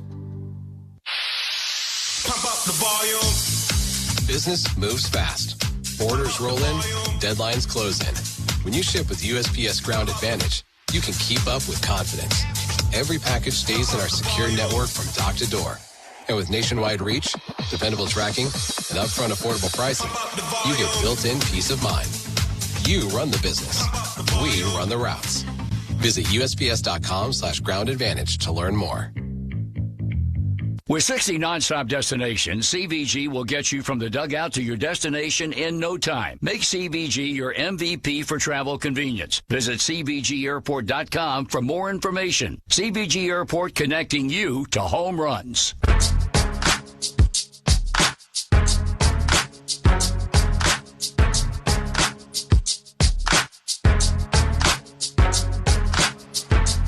Ryan Stanek into the ball game out of the Cardinal bullpen. His first pitch hits off the glove of Herrera.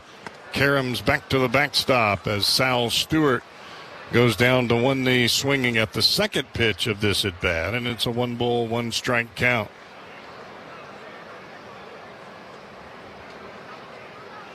The 1-1, swing and a miss. Fastball belt high, center cut. That's back-to-back heaters. And Stewart a bit late on both of them, 1 and 2. Stanek likes to throw that fastball early and then the split finger right over the top of it.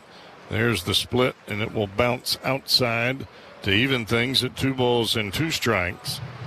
Stanek comes into the ball game 1-0 with a 6.3 ERA in 23 ball games. Swing and a miss. There's the fastball. Strike 3, 1 down. 97-mile-an-hour heater for Stanek. Straight as a string. So here's Nathaniel Lowe. Lowe responsible for the only run the Reds have scored today. And he will take a fastball right down Broadway. 19,927. 1992. No ball, 1-strike count. And another fastball, center cut, fouled to the left side, out of play. Look, you got a 4-run lead for the Cardinals. They have 5 runs. When you come out of the bullpen, you have to pretty much expect they are going to be filling up the strike zone. Line drive into left. It will be caught by Torres for the second out of the inning. And quickly 2 down for the Cardinals and Ryan Stanek. And that will bring Eugenio Suarez to the plate.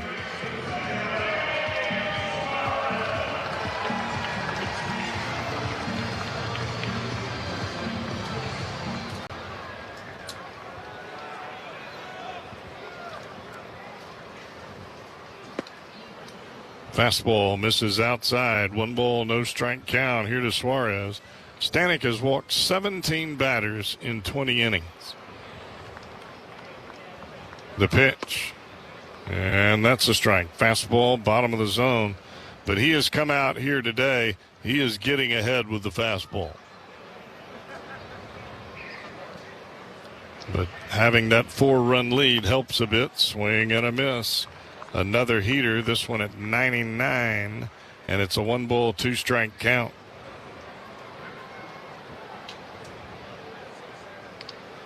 Suarez 0 for 2, grounded to short, flied to right. Split finger bounces to the plate. 2-ball, 2-strike count.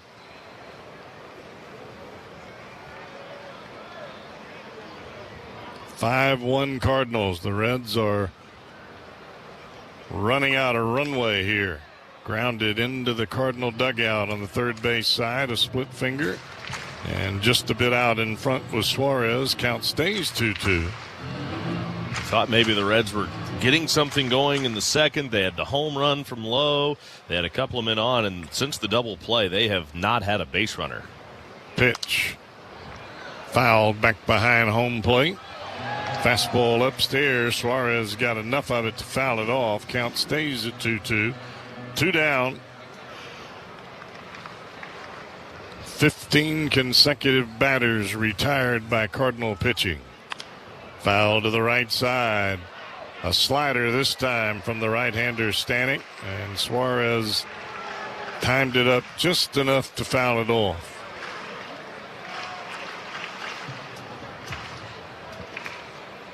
The Reds have 2 hits today. Both of those hits came in the second inning. One by Lowe, one by Blake Dunn.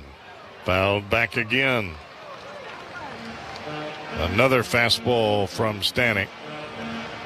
Two-seamer in on the hands of Suarez at 99 miles an hour.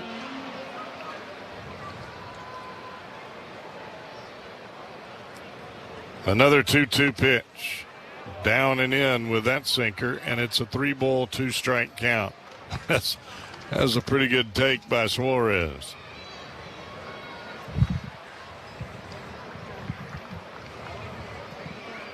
Three-two pitch coming. Inside. Tried the front door slider, and it didn't break. It stayed in, and that'll be a walk for Stanek. His 18th walk in 20 2/3 innings, and that'll bring Spencer Steer to the plate. Here's another guy where if you don't throw him strikes, he's not going to swing at it. Steer has already walked one time today. That came back in that ill-fated second inning. Also popped out to the first baseman. Line drive into the glove of the third baseman Prieto, and that'll do it for the Reds here in the 7th. It is 5-1 Cardinals. 8th inning coming up. Tommy Thrall's coming back here on the Reds Radio Network.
Right-hander Jose Franco out of the Reds bullpen. Franco is our Reds Wober's Mustard pitching change. Wober's Mustard. Let's put some mustard on it. Well, the Reds are hoping that Franco can put a lot of mustard on it. here in this 8th inning. First pitch is a strike at the knees, 0-1 on Cesar Prieto. Reds are down by 4, 5-1 Cardinals, top of the 8th inning. Franco comes set. And the right-hander's 0-1 pitch. Popped up high into left center field. Medium depth. Both won it. The left fielder, Blade and Myers. It'll be Myers coming over from center to make the catch, and that's the first out here in the 8th inning. So with one out, the batter is Victor Scott. The second. Get that great taste of the ballpark at home with JTM's Philly Kits and Fat Tire beer, cheese, and pretzels. Find these game day favorites in your grocer's freezer. JTM Food Group. Let's create great dishes together. Couple of hits today for Victor Scott. One of them bunt single his last time up, and he takes off the outside corner for a ball. Lined base hit over the second baseman in the 4th that drove home the Cardinals at the time 3rd run. I don't know why, but it felt like that 3rd run was a big run in this game for the Cardinals. Swung on and fouled back out of play, probably because the Reds have had a difficulty scoring runs, and there's a big difference between being down by 1 and down by 2. Well, now they're down by 4. 1-1 the count. Franco's 1-1 pitch. And it's a line drive base hit. Past Steer and into right center for a hit. Dunn over to gather it. He'll get it back in quickly, holding Scott to a 1-out single. His 3rd hit in this game. Now back to the top of the order, and J.J. Weatherholt. Weatherholt, the 7th overall pick by the Cardinals in 2024 out of West Virginia.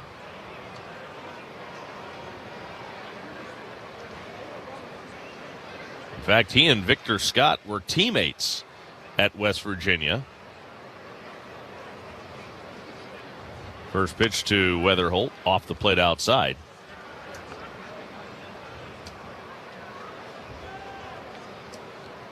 A lot of times it was Victor Scott, believe it or not, that was hitting 3rd right behind Weatherholt in that Mountaineers lineup.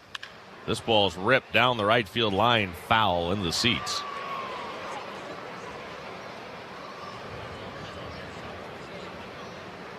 Now you have Weatherholt hitting 2nd and Scott all the way down in the 9 hole. Well, Holt hitting leadoff. Weatherholt, hitting leadoff.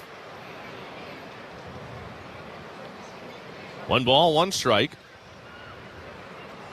Franco brings it home. Swing and a foul tip. It's a ball and 2 strikes. Pretty good changeup there from Franco. And you could see that Weatherholt was a bit awkward in his swing path to the baseball. Weatherholt waiting.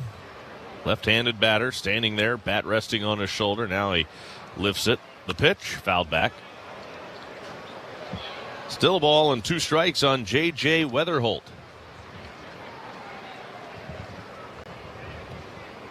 Jonathan David Weatherholt goes by J.J. because his family would call him John John. His grandmother started that. 1-2, fouled back. And I guess his summer league coach was coaching him and just decided, you know what? I'm not calling you John John. We're just going to call you JJ. Now that stuck, but his family still calls him John John. Still call him John John.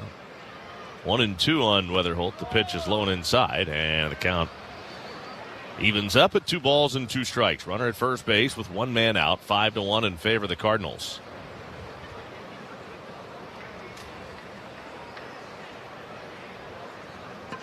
Right-hander sets ready, and Franco's 2-2 pitch.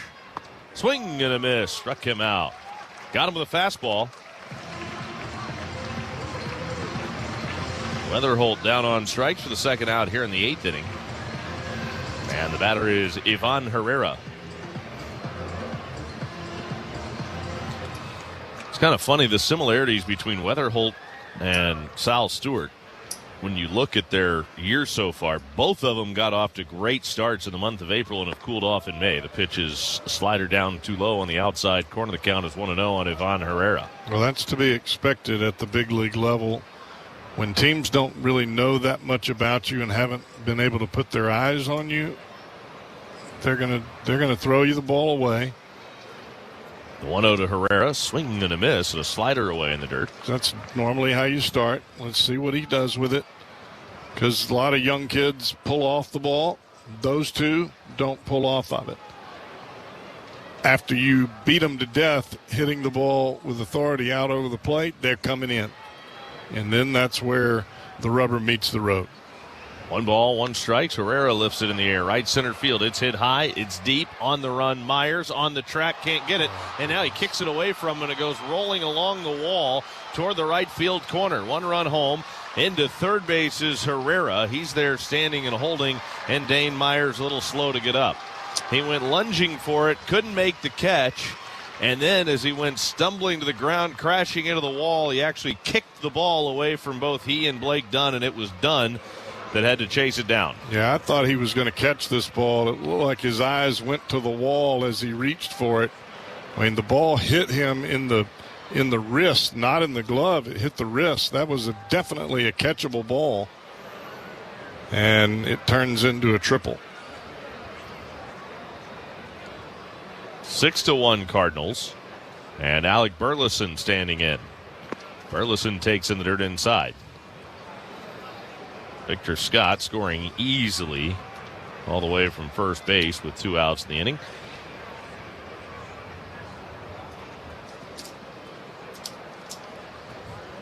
And 1-0 on Burleson. Franco to the plate, swing and a miss. Fastball on the outside corner around the knees, evens the count at 1 ball and 1 strike. 6-1 St. Louis in the 8th. Franco to the plate with a 1-1, and he misses down and away with a changeup. 2 balls and strike.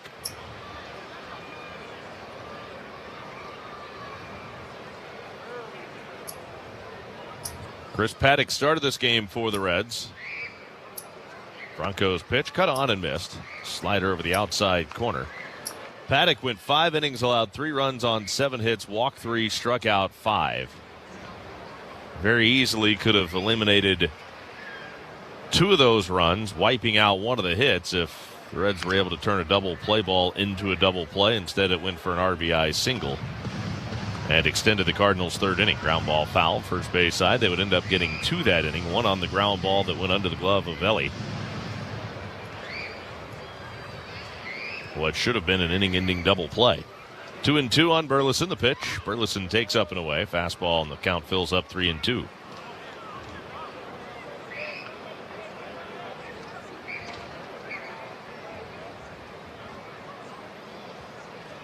Franco eyeballing the runner at first base. 3-2 pitch in the dirt inside. The count's ball 4. So Burleson will go down to first base on the walk. Now they're at the corners with 2 outs, and Jordan Walker comes to the plate.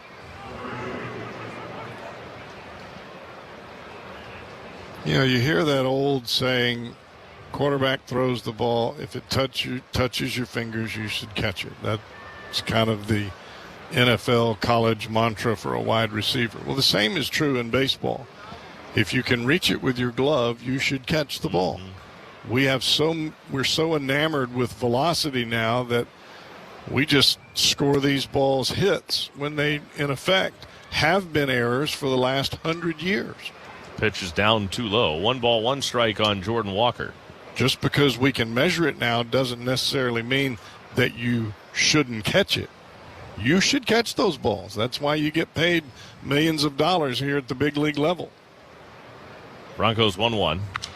Swung on, popped up, high in the air. Suarez near the third base bag, waiting on it. He'll make the catch. Side retired, inning over. And we go to the bottom of the 8th. Cardinals get 1 more. It's 6-1 St. Louis on the Reds Radio Network. Legendary doesn't happen by chance. It happens because it's what BetMGM. Back to their bullpen, they bring on Matt Sponson, who has had a really rough year. 23 appearances, 1-1 with a 9.12 ERA, 25 earned runs in 24 2/3 innings. Well, J.J. Bleday will be the first to face him. Breaking ball low and inside for ball 1. 1-0 on J.J. Bleday. Bleday is 0 for 3 today. Swung on, fouled back.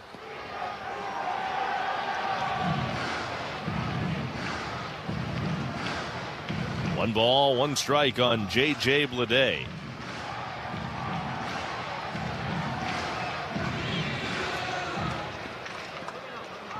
Left-handed hitter, right-handed pitcher.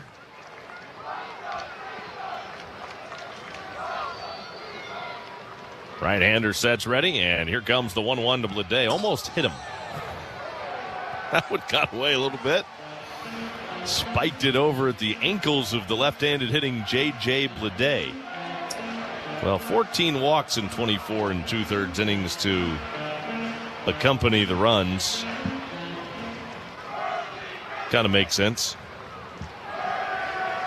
The 2-1, and in the dirt again at the feet of Bleday, and he backs out of the way of ball 3.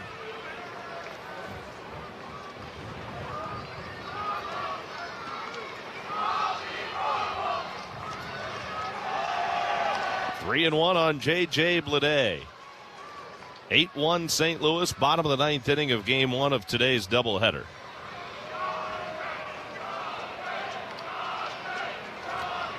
Three 3-1 inside, ball 4, walked him. Well, the object for the Reds here in this 9th inning, they may not catch up in this ballgame. They might. But if you can knock Swanson around a little bit, you get into that bullpen for one additional pitcher. Look, you got another game at 7:15 here tonight. You're trying to get as many pitchers into the ball game as you can. And then that really kind of puts them in a bind. Here's Ellie De La Cruz. He swings, sends a high fly ball, right center field, fairly deep. Scott back on the track. He'll make the catch. Victor Scott runs it down a step shy of the wall. Ellie 0 for 4 today. And now 1 for his last 15. Sal Stewart will make his way to the plate with a runner on at first and 1 out. This copyrighted broadcast is presented by authority of the Cincinnati Reds and may not be reproduced or retransmitted in any form. And the accounts and descriptions of this game may not be disseminated without the express written consent of the Reds. This copyright reminder is provided by Dinsmore, the official legal counsel of the Reds. First pitch to Sal Stewart's a strike on the outside corner, around the knee. Sal thought it was low. The call strike is being challenged by the batter. Ben May relaying the message with a little bit of a wry grin on his face. It was a strike at the knee. This is a strike. We have one remaining challenge. 0-1 on Sal Stewart. Bleday at first with one man out. Here's the 0-1. Sal takes a look at a strike, and the count is 0-2.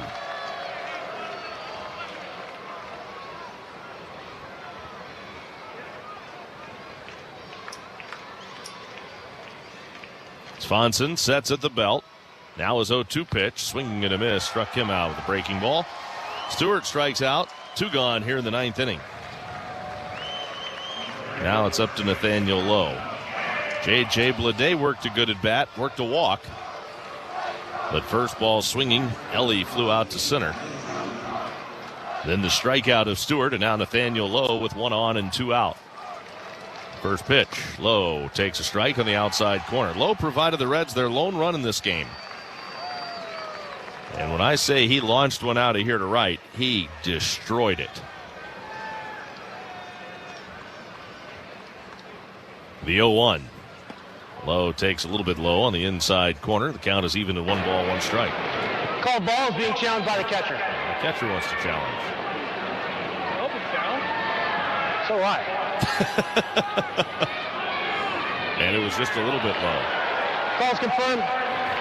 You could hear it. I don't know if you could hear it at home, but we could hear it just barely. Nathaniel Lowe picked up on the microphone of Ben May. He said, I hope it was down. And Ben May responded to him, I do too.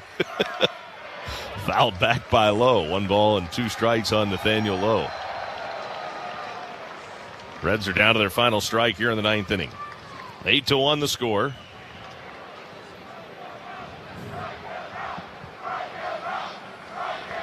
The right-hander Swanson sets ready. Now the 1-2 pitch.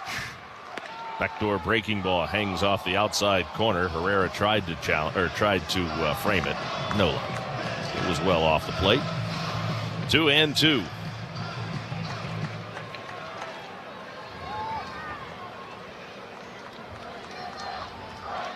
Here's the 2-2 pitch. Struck him out. Got him with a breaking ball. Low, swinging early and over top of it. So that's all. Reds fall 8-1 to the Cardinals in the first game of this 3-game series. The Reds' divisional woes continue. They've now lost 10 of 11 against divisional opponents to begin the 2026 season. 8-1, Cardinals win it. We'll be back to wrap it up right after this on the Reds Radio Network.